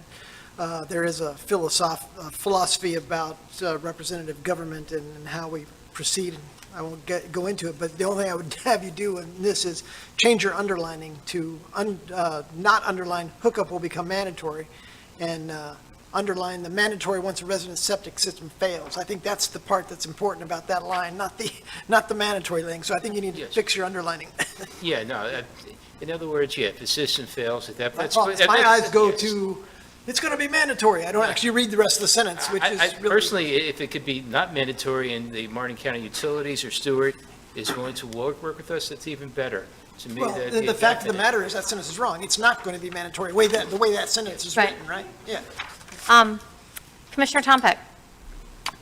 Yeah, I kind of like the idea. I'm a little worried that it might be just a tad premature, because Joe's in, Joe Capra's in, conversation with Martin County Utilities and Stewart. And, the numbers, when you put in a hard number like $8,000, and if it comes back and it's $9,000, ay, you know what I mean? So, We can make adjustments. This is just. well, that's what I'm saying. I think if we wait just a little bit longer and Joe's had a chance to have some of those conversations, it might be, we might want to add some more questions and details here. And that's all I'm thinking about. I like the idea, though. I think, based on what the residents have been, saying at these meetings, they certainly want to say in this, and I have no problem with that. The only thing I would ask, if the vote does go no, that this remains dormant for many years to come. That's the one thing a lot of residents that are against it have asked, and I don't have a problem with that at that point. Not in today's world. That is just not going to fly. It isn't going to fly just because of the resiliency issues, of the what's going on in the government. I mean, we can put it off, but As a commission, I am convinced that at some point in time it's going to be mandated, in which case you're going to be out of luck in terms of getting grants. 2025. Yeah, and so I don't think you can just say, okay, we're going to forget it now, we're not going to talk about it for 10 years. Yeah, I think he meant just as the Sewell's Point Commission as opposed to. Well, that's what I'm talking about, too. Yeah. I did just see an article in the newspaper that I cut out that Governor DeSantis was in Indian River, all about septic to sewer up there and all the promotions. I mean, it is out there.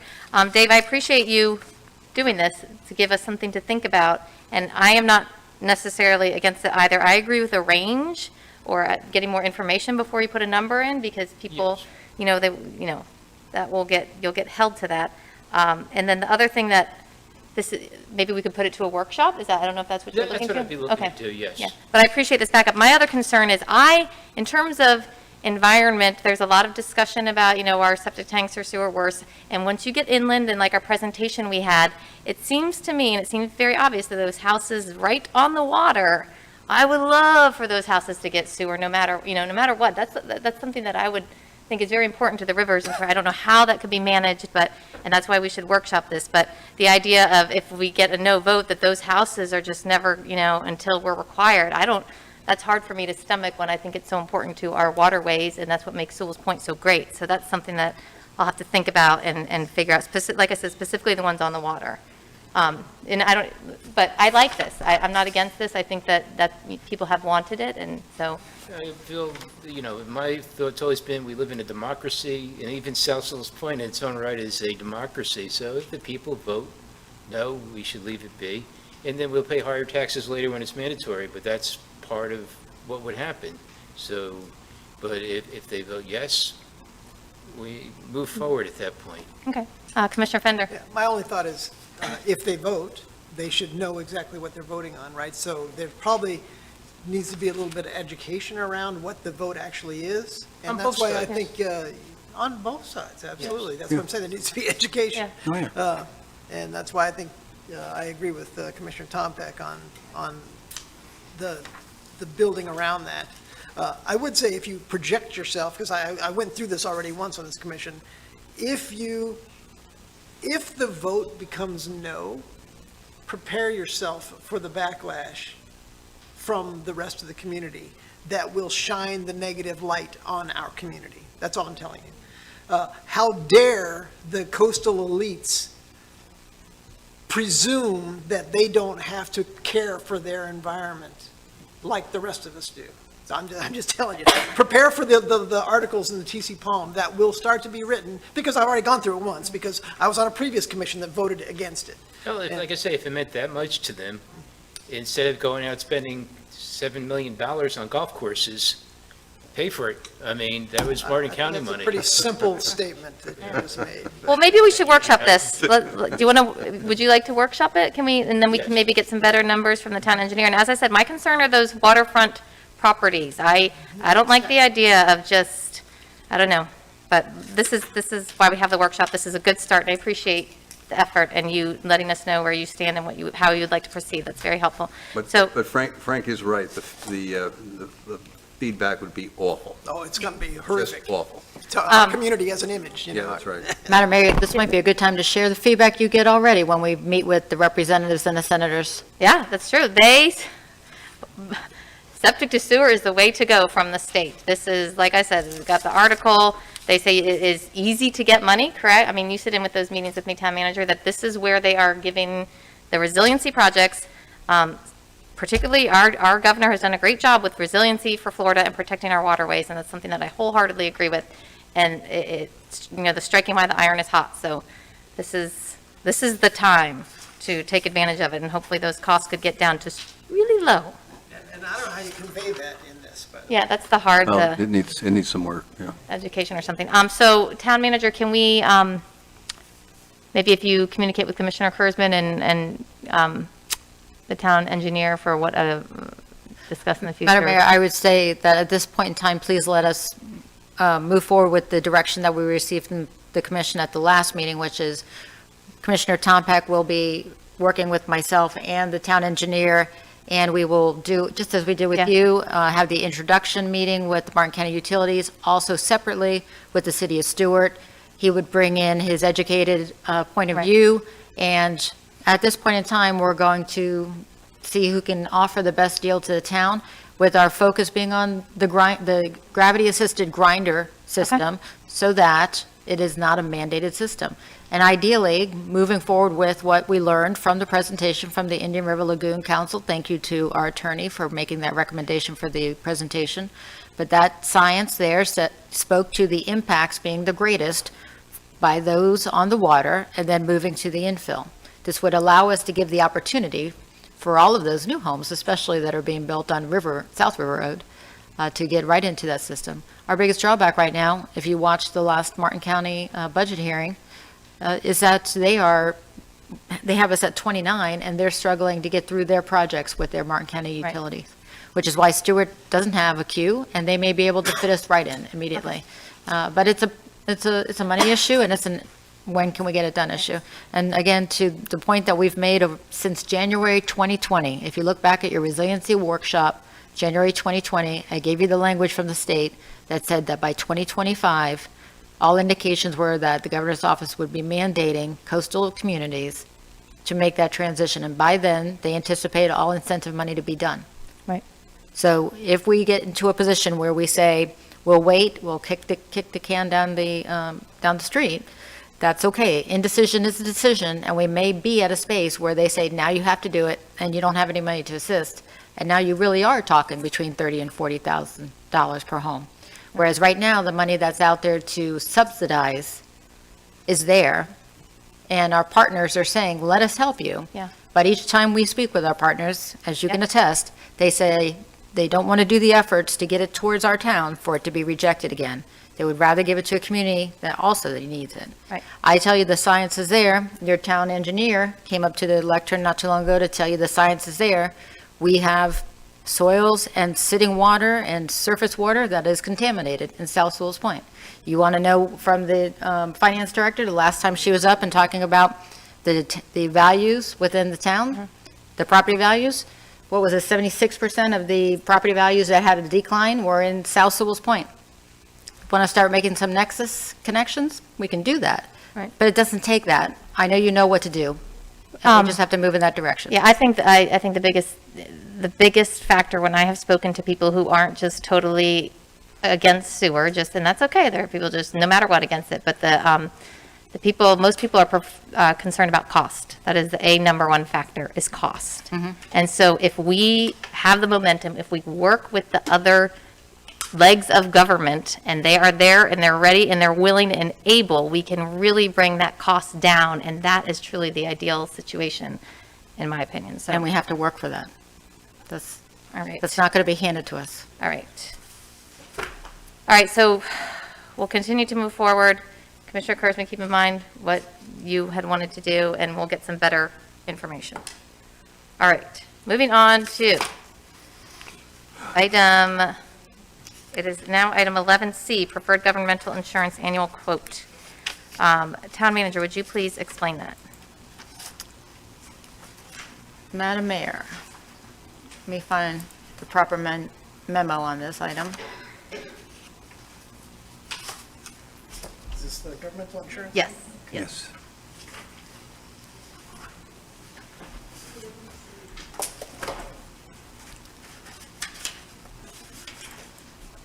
Is this the addendum one? Yeah, okay, here's the addendum. So the information you have in front of you is for our annual review of the insurance premiums. The question was asked this time around about our structural bridges. So we have 3 small bridges, and as you know, there are caveats that come along with insuring these bridges. And so I put that verbiage in the memo for you, but I'll read it. The bridges would be covered for $1 million each, which is what the value they had that received it from the town. This limit can be adjusted to whatever we feel is correct to rebuild them for perils just like the town buildings, considering fire, lightning, theft, vandalism, property damage, hurricane, etc. However, wave action storm surge, whether from a hurricane or not, is excluded. So for me, what's interesting is that we've repaired Samara Bridge twice since I've been here, and each time that we repaired it, it was because the structural engineer said the wave action had separated the bridges in certain areas. And so we didn't have any major storms in that time, it's just wear and tear. And so I don't know of a time when wave action won't be a component of a structure breakdown. That to me is probably why in the past you've never insured them, but we wanted to make sure you saw an opportunity there to insure them. I want to take this opportunity to thank Chief for dealing with the details on this for me, because she took this and ran with it. I asked her, I said, can you dig into this? And she definitely did a great job for us. And so the recommendation from your staff is to go with quote number 1, which is the premium of $56,954 plus a workman's comp premium of $15,229 for a total premium of $72,183. Okay, thank you, Town Manager. Commissioner Fender. So just a couple quick questions. I'll ask the chief to join me, because I just want to point out that this was not an easy task. This was probably 2 to 3 weeks worth of back and forth. It was during the time when we had multiple people out for COVID, and I said, Tina, I need help, and she moved her hat from this way to this way, and jumped right in there with me, so thank you. So did I hear you say that if it is determined wave action is involved, then it's excluded from this coverage? Yes, sir. Okay. And the 2 incidents that you repaired in the time you've been here, do you have an idea of roughly of the cost of those repairs? I think they were about $15,000 each. Does that sound right, Joe?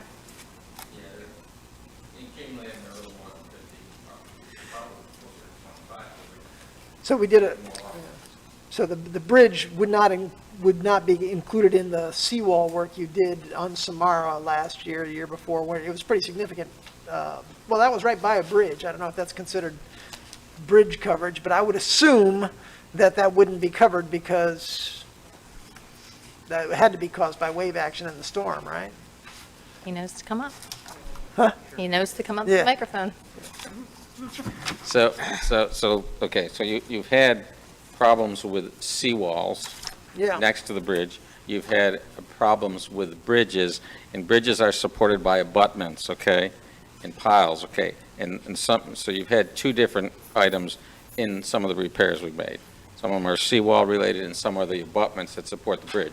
So that would be a wave action against the bridge, is what I'm saying, what I Yeah. think you're trying to Which tell. would have been excluded from coverage. Yeah, that would be excluded, that's right, for the bridge coverage. Give me a scenario when someone might pay a premium. When would a claim be paid for? What scenarios exist that these, like, I had my roof replaced because it got damaged by a hurricane, and I had a claim and they paid it. When would our bridge repair be paid? Like an example would be an uninsured motorist drives off the side of one of our bridges, taking out the guardrails, doing Oh. substantial damage to it. Okay. An uninsured dump truck, fully laden, exceeds the weight restrictions or something on one of our bridges, and the bridge collapses, and you're not insured for that. Okay. The concern was kind of what we did as part of the project, is we literally identified everything we own, from the trash cans in the office all the way out to your bridges, to make sure that in the event of, if your building burned down, did we have enough contents coverage? Until you really start to price it all out, you really didn't. And unfortunately, maybe under some previous administrations, they had not fully vetted what we were actually insured for. There was a lot of missing items, we'll say, in our coverage. So at least you can look at it that it's now comprehensive, that we've accounted for not just our big ticket items, but the smaller items. But the underlying concern is not so different conceptually from your homeowners, and then also your flood coverage, that, your homeowners in a hurricane, if you don't have a flood policy, probably not going to cover flood. That's why you carry it. In the case, from the way it's been explained to me, is that you really kind of can't get flood coverage for something that doesn't have four walls. Thus, why your bridge is not insured, in essence, for flood. So it'd be more like some other type of catastrophe. I'm just trying to imagine a scenario, and you give me a couple, where we would have to pay more than $73,000, and that would be, over the course of 10 years, $730,000, right? This is an annual premium. And Joe did bring up a good point, if a barge runs into it. But again, you had A hope barge the barge runs in. owners insured, but again, You hope. so, you would go back to subrogate those damages. But your bigger concern is for uninsured losses, where surely you can sue the uninsured bridge owner or barge owner, but, can't get blood from a stone if they don't have it. Yeah, that's true. So, I don't know. $730,000 over 10 years seems like a lot of Now- money to me. but- Commissioner Fender, are you isn't it just the bridges are the difference between a total of 72,000 and a total of 89,000? Those are two different quotes. Right. Right. One has the bridges and one doesn't. Oh, Right, the is one, that true? yes, sir, the So one we already with, have this coverage. No, no. the higher option is if we added the bridges, because they've never been covered. adding the bridges is an additional $17,608. Okay, what is this coverage then? What are the coverage? I All thought our we were talking about insurance. bridge coverage. No, all our insurance, everything. Everything Oh. we own. Oh, I'm sorry. Okay, never mind. This long meeting. building, the public works Rosanna, building Rosanna, behind Rosanna. us, the sheds, our playground, our park Peace. benches, Fences. literally, if we own it, I literally read this wrong. Okay. Okay. I am not an insurance expert. I had hoped our insurance expert might stay around, but I am comfortable with not insuring the bridges if they have not been insured yet in an effort to save $17,000, unless somebody really thinks we have a big risk of one of those incidents happening. Well, so I guess I'm sorry, Commissioner now Fender. I have to reformat my original question, which is, we've never had this coverage in the past. no.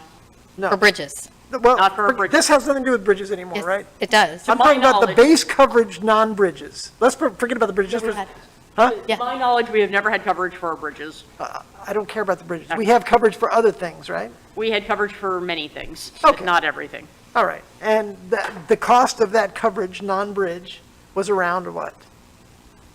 Was, A little bit less than that annually, but it was around 70? 56,000. Okay, so this is a budgeted thing. It's not 73,000 new dollars that we're about to spend. No, Okay, this is all right. budgeted for, sir, Okay, yes. okay. I thought we were, okay, good. All right. Peace. Yeah, this was anticipated. It was really more just the idea of, if you don't illuminate, or it's not like we're insured for a bulk amount of X number of dollars and pay whatever's in there is in there. A lot of it does need to be broken out. So, it unfortunately, like our public works building technically may or may not have been insured because we called it a shed, and then we also have a shed. So one of those two definitely wasn't insured. Our playground was insured in the ballpark figure of about $50,000. We now know if it blows away, it's a couple $100,000. Yeah. So we just wanted to make sure that we're in there, and then, moving it all around, apparently it requires a lot more involvement on our end than we anticipated with our insurance brokers. Chief Tina, I appreciate you doing that because it's kind of detail-oriented, not exciting work, but it's important because if it's not on your policy and something happens, then you're not covered. So I appreciate that effort to get those details in there. If there's no discussion, I would look, the recommendation is option 1. I have not heard anybody say they're heck bent on option 2, so I would look for a motion to approve option 1 for the insurance. I'll make that a introduction. Okay. Okay. Since I led you down the crazy path, I'll second it. Just as a reminder, if you choose in the future to add it, you always can add it. That's a good point. All right, Town Clerk, will you please call the vote? Commissioner Kurzman? Yes. Commissioner Tombeck? Yes. Mayor Mayfield? Yes. Commissioner Fender? Yes. Thank you. All right, now we have the amendment to the town manager's contract. This was discussed before. I was going to ask to amend one of the dates and to extend it 102 days. This is okay with you guys, instead of 90 days, to put it at the end of January so that we can have another voting meeting, because in December we only had one meeting scheduled. And so to enable us to discuss it and have another voting meeting, because the meeting we're discussing it is a voting meeting, and this gives her time to respond. It just makes more sense to have another meeting in there. Is the town manager agreeable to that? Yes, sir. Yeah. Okay. So if you guys are okay with that, it would be extended 102 instead of 90 days, same stuff. So I would look for a motion to approve that amendment to the town manager's contract. So move. Second. All right. See no discussion, Town Clerk, will you please call the vote? Commissioner Tombeck? Yes. Mayor Mayfield? Yes. Commissioner Fender? Yes. Commissioner Kurzman? Yes. Okay, excellent. We are moving on to commission and staff closing comments. Staff, do you have any? Madam Mayor and Commissioner, we do have a couple. So I'm going to ask Joe to come up, and I know it's late, but we're going to need to go through a couple things. So I just want to recap also on what I'm bringing back for a future workshop. So our goal right now is to move as quickly forward with the conversations with Commissioner Tombeck and our utility partner, potential partners, get that information, bring that back to a commission workshop to report out, and then also on that commission workshop, then potentially speak to Commissioner Kurzman's recommendation after we get that feedback. Yes, in those two words? Okay. And then for tonight, what I wanted to do is provide to you, before Joe starts to speak, this information that came from our Gallo Pavo company that currently is helping us with grants, pursuit of grants. And so this is the update from the legislative session for week 1. And the report is lovely, don't you think? Have you read, if you haven't read through it? So we can anticipate receiving weekly reports from this company, which I am very pleased with. It really gives us a great understanding about what's happening up there and where the money's going. So I appreciate that, and that we provide that to you under staff comments. So additionally, under staff comments, we want to give you, Joe, can I have Cheryl give one piece of good news before we get into your conversation? Before Joe's bad news, is No, that what I'm you're not saying saying? that. I'm just trying to put a good spin on things, and so why not, right? So the good news that we received today is that we have fully met the expectation for the Indian River Lagoon grants to go ahead and submit for that reimbursement of $330,000. We've completed the required deliverables in the South Sewell Point Road project. So Amy Adams is working on that submission that we anticipate sending over to the Indian River Lagoon Council within the next few days. And we hope to see that $330,000 in our account very soon. Hey. That's good. Thanks, Cheryl. So Mr. Capra is coming to the microphone now to give us an update on the South Sewell Point Road construction, which is going very well and wrapping up very soon. We have, so let me preface it by saying, we're not here to ask you for more money tonight, so that's, yeah, so you can be relieved in that, because I want you just to be able to listen. But we are down to the final retrofits, if you will, of individual homeowners' properties, so that they are not impacted negatively by the project, which includes landscaping and connectivity from the road itself where it's raised to their homes with their driveways. And we have spent the good part of a year in discussions, as you know, with one particular homeowner at 175 South Sewell Point Road. And so we believe we have come to an agreement. We've been working with our attorney as well. And from the beginning, the conversation has been that we would, as a town, provide her with an appropriate driveway access to the road because it would be so low. So we have gotten that far in the agreement, and the big conversation that has been going on in the last couple of weeks in front of the House is just, how can we connect the ditch? I know each of you see that where the barrels are, and there's a hole, in essence, a ditch. We want the slope to be an appropriate soft slope so it matches the rest of the project and looks fantastic, but it's a right-of-way issue. She has the right-of-way, and we really do not have that much. And so our only option as a town would be to go to 3-to-1, which does this real fast. And it's not pleasant looking. It doesn't match the rest of the community, and it's, in my opinion, not the safest aspect. The rest of it, we need her collaboration on. So Joe is going to speak to that. I'm trying to make this as short as possible. Part of the reason I wanted to bring it to you tonight is because originally, when we started on this path of speaking with this homeowner, it was part of her request and our town attorney's recommendation that rather than build a driveway or that portion thereof, that we come to an agreement, a legal agreement, where we basically write a check to that individual and allow that person to build their own driveway. So we don't have to go and meet her high expectations of what she believes it should be. And I think that that idea is still probably the most valid idea so that the town can be done with the project. So we have the money already established for the improvements as you have directed with the previous direction. We're in the midst of trying to get appropriate bids in anticipation to get an appropriate cost. And then with that, I'll turn it over to Joe for more details. But that gives you the synopsis of that one piece of property. Okay, Commissioners, real quick, as you know, we're almost complete with the project. There's some adjustments to several private properties, but we're slowly but surely getting them completed. And I think they're sodding today, and probably till the end of the week, you'll be seeing some sodding completed out there.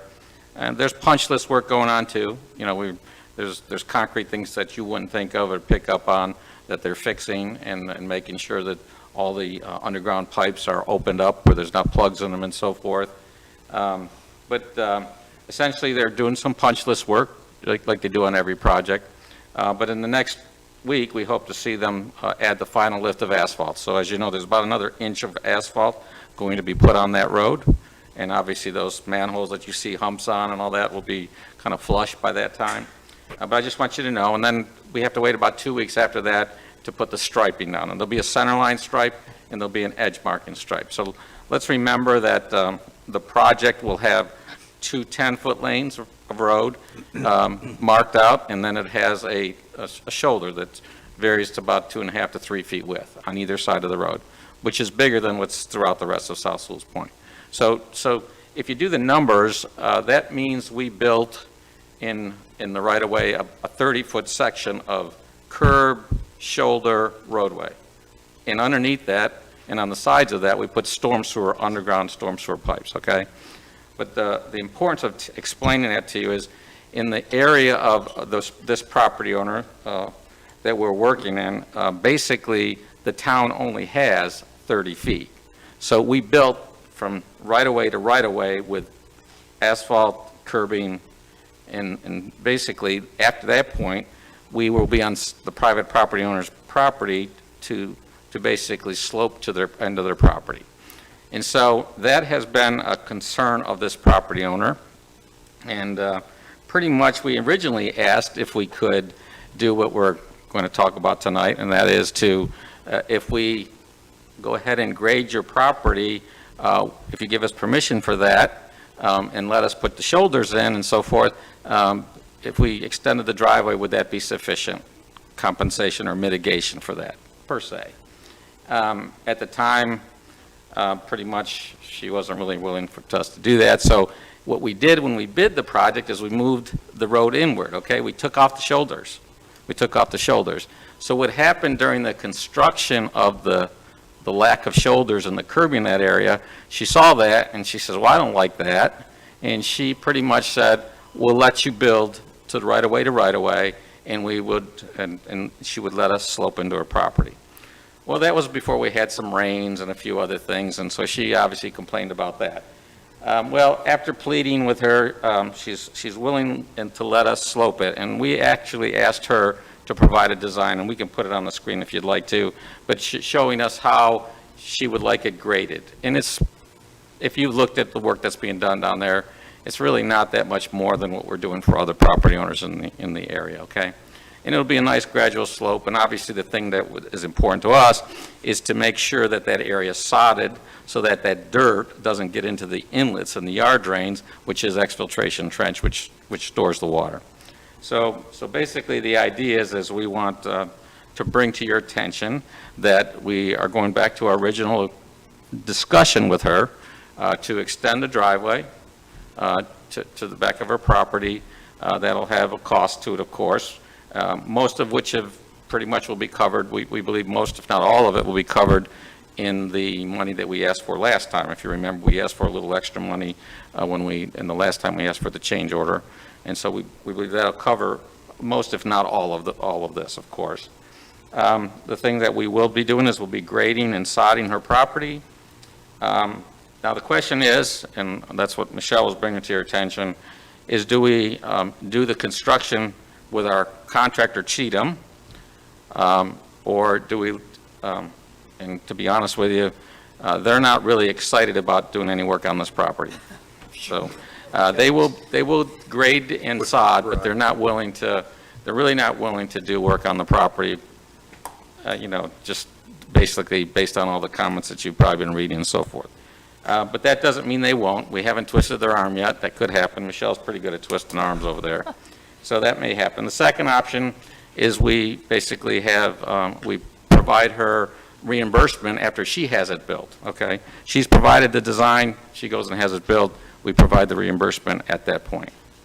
That's one option, or a second option. And the third option is we do have a continuing service contractor, Sunshine Land Design, that we could hire to do this work also. So we have options because it's not certain yet whether she's going to be able to find a contractor. Like everybody right now, it's hard to find contractors that can do the work. One way or the other, we want to get it finished, get done, get our reimbursement for all our grants, and move on down the road. So again, at this point, I think really tonight, we just want to request that you give the town manager permission to work on one of these three options to get this built as quick as possible and get it completed. The town, or Cheatham, will be grading and sodding hopefully this week, no later than next week for sure, but hopefully this week. It's just then putting in the driveway, okay, is the next step. So other than that, I think the project, it's had its ups and downs, but I think it's looking much better.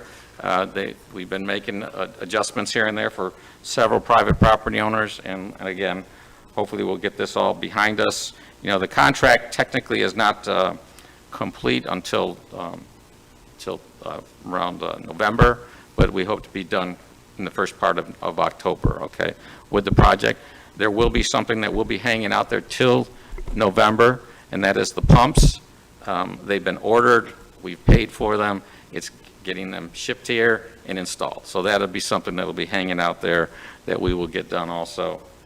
So that's where we're at on everything. Again, I just really want to get the driveway installed as soon as we can, and I need your permission to let Michelle handle it, whether Cheatham, the owner's contractor, or possibly even our continuing service provider. Thank you, Jill. Madam Mayor? Yes. It's really myself and the town attorney. The town attorney would need to craft the appropriate documentation to have the homeowner sign once they receive the funds, that they would follow through with, what the intention of it is. Okay. I think we should offer that opportunity. This is the last piece of the puzzle. And at this point, as I said to Joe and to that particular homeowner, this last decision, we started, when I started, Glenn and I were out there on my first month, so almost 2 years ago. Christmas. And we're at the very end of the finish line, and the entire town's project is held up on this final decision. All right. Commissioner Fender, I would like to see that diagram if we can share it. let me, And remember, I'm going to go and I don't have email on here, so I have to go and download it. You want my thumb? You have it? You have a thumb drive? The one thing I would remind you is Have a it's long her design. It's conversation not about this. our approved design. okay. I mean, the town's. Commissioner Tombeck, do you want to wait, or did you have something quick? No, I think it's a quick question. My recollection is that when we approved the money, there was a 25% contingency. Yes. So is this all covered within that? Yes, sir. Okay. Jeez. Manager, go back to the first, that's the as-built, the next one, I'm sorry. The second item on there. There you go, hit that one. And you want to get the tip, Driveway? by the driveway, yeah, by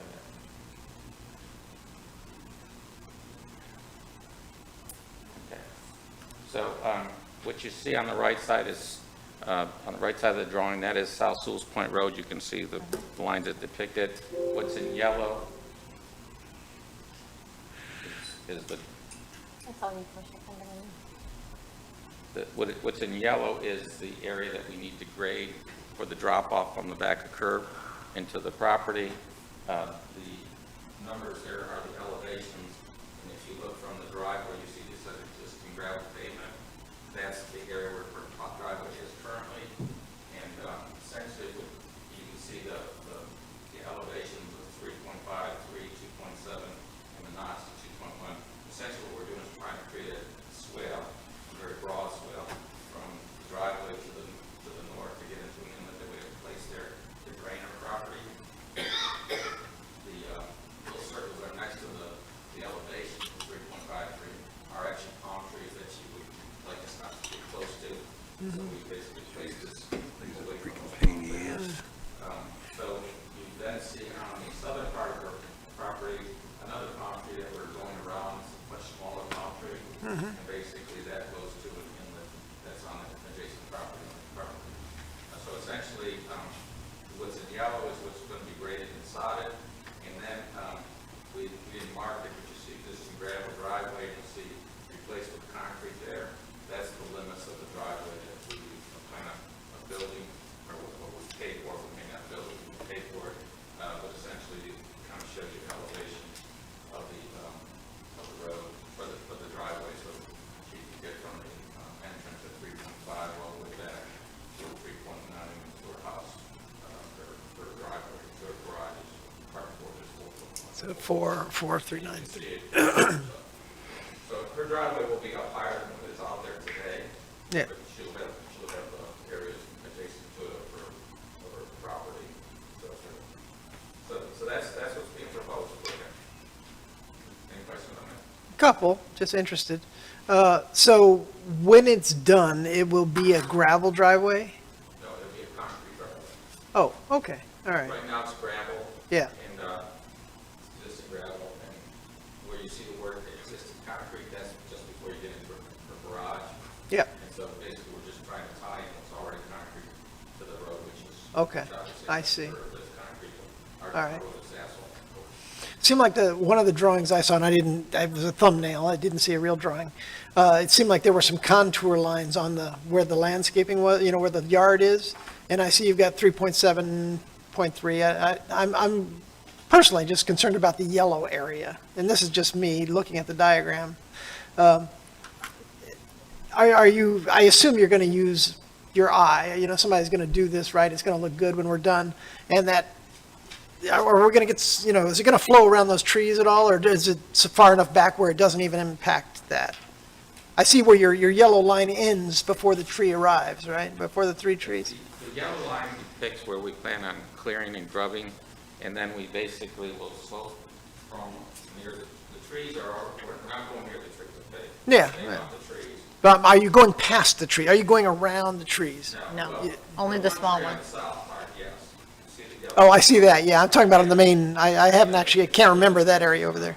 Yeah. We're trying to stay actually 10 feet off of the grade with any of our grading, okay? Okay. Basically going from there to the curb. I just wonder if it'll be too low. I mean, if the slope will be too, It's going to be, okay. it's going to be gradual, it's actually going to come up, there's going to be a low spot in the middle where you see the seam line.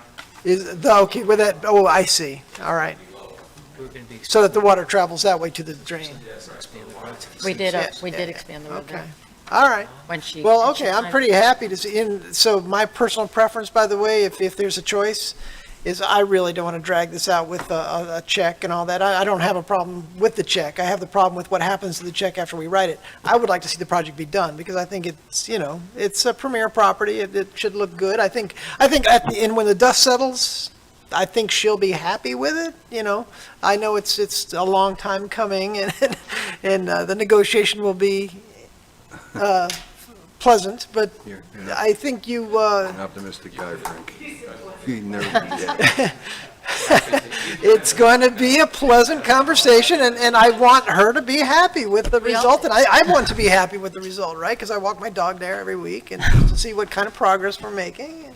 So I think do we all agree that the town manager can pursue those options, preferably the one that keeps everybody the happiest and us paying the least? Absolutely. I think the delivery of the message is probably an important part of this, maybe.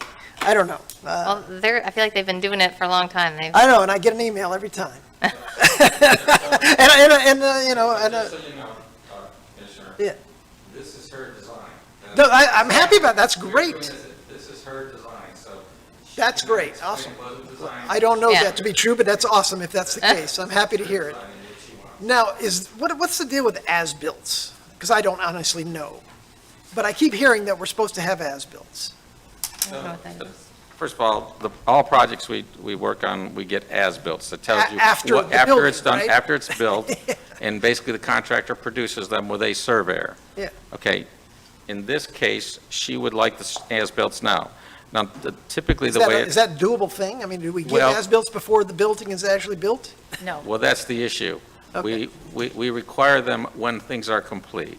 Now, what happens is there are parts of the project complete, such as the drainage facilities, and they did give us as-built on those items.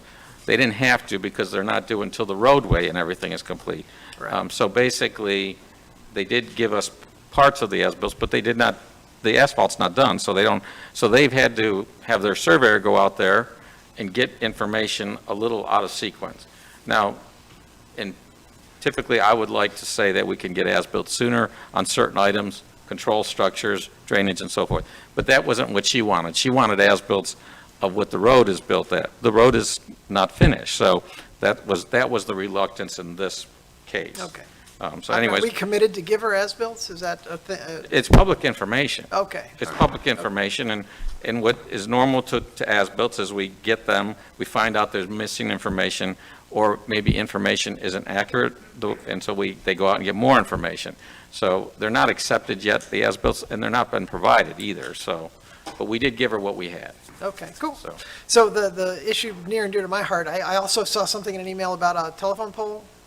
Do you know the story behind the telephone pole? Because I don't know it, I'm asking you, as the engineer. okay, so, Talking to the microphone, please. Microphone, please. What- Microphone, this please, story sorry. To the microphone. And if you can summarize it as nicely as possible. okay, so pretty much about the point where the yellow on the north end line, there's a power pole right there. Okay, And it's in her property, and she claims it's her power pole, which FP&L's on that power pole, and apparently AT&T attached to that power pole, which she said they didn't have permission. So from that power pole, it goes across the street with an aerial to service the lot across which of from her course, property. I don't love, but okay. Yeah, but so basically, Yeah. she's saying that power pole, they should take their facilities off that power pole that is her power pole. I did reach out to Luke, who's the gentleman that handles AT&T, and I said, listen, I'm not trying to get in the middle of this, but just so you know, as you had requested, we put some PVC pipe across the road that go right to that power pole. I said, if you would like to install your AT&T lines across the road in that conduit, you feel welcome to them because that's why we put them there. So That's kind of where I'm leading to. It's not on the drawing, of course, but is there a conduit there somewhere? yeah, there's actually, just so you know, as the manager's showing with a cursor, there is 3 conduits there that we put in. What's the diameter, you have an idea? They're 2-inch to, they're 2-inch, and basically so that whenever we want to go across the street, whether it's a sewer line, a water main, electric, telephone, we have conduits in there for that. But I recall a conversation a long time ago now about why we couldn't do it right there because of the diagonal or something. That's the line that's going somewhat parallel to the South Sewell Point Road. This is the line going across. Oh, okay. There's a line going across the street to a power pole that's on the other side of the road. Do we have any hope of undergrounding those? What's that? Is there a chance that we can get those under there? I mean, is that ever going to happen? I mean, realistically? Well, it's really up to AT&T. Regardless of who owns the power pole. But yeah, if AT&T wants to, as I explained to them, and I told them it wasn't at our Did cost. they laugh at you, or did they? No, they told me they're looking into it. Oh, okay. I don't know if All they're right. going to do it or not. All right. They're looking into it. Yeah. Oh, they're looking into it. All right. All right, the last thing on that, Mayor. Yeah. Commissioner, is that the neighboring properties all provided the utility easement to the town and to the utilities for that undergrounding opportunity in the future. And so it is structurally created everywhere except in front of this one home where she would not allow us to have the utility easement. And so, it certainly would be a benefit to be able to get that from her, but I get the sense that she wants undergrounding. she sure does, but not in front of her house. Oh, okay, Yes. all right. Yeah, so, but maybe if you'd like to speak in the future Yeah, and ask her for the utility easement, that would be productive. Because Yeah. right now, AT&T comes from the north and stops, and comes from the south and stops right there. And same for utilities, other utilities. But the Okay. structure, the conduit, and everything is set up. Yeah, we put the line across the road. That's what the agreement was. Yeah. But, yeah, both properties on either side have given a 10-foot water, or 10-foot drainage and utility easement for future undergrounding, which is one of your strategic items, as well as for if we ever put sewer lines down there for that. In that case, as I explained to her, we're going to have to directional drill around this area if she doesn't give us an easement for facilities. And so I won't say that, she would, I think she does support undergrounding. Yes. And so I don't think it hurts to ask. Yeah. But, I'm not so sure she's going to give it to you. Yeah. Because it's been her claim that we are trying to take this land from her. Yeah. Which we've Yeah. been able to get donations from all the other property owners. All right.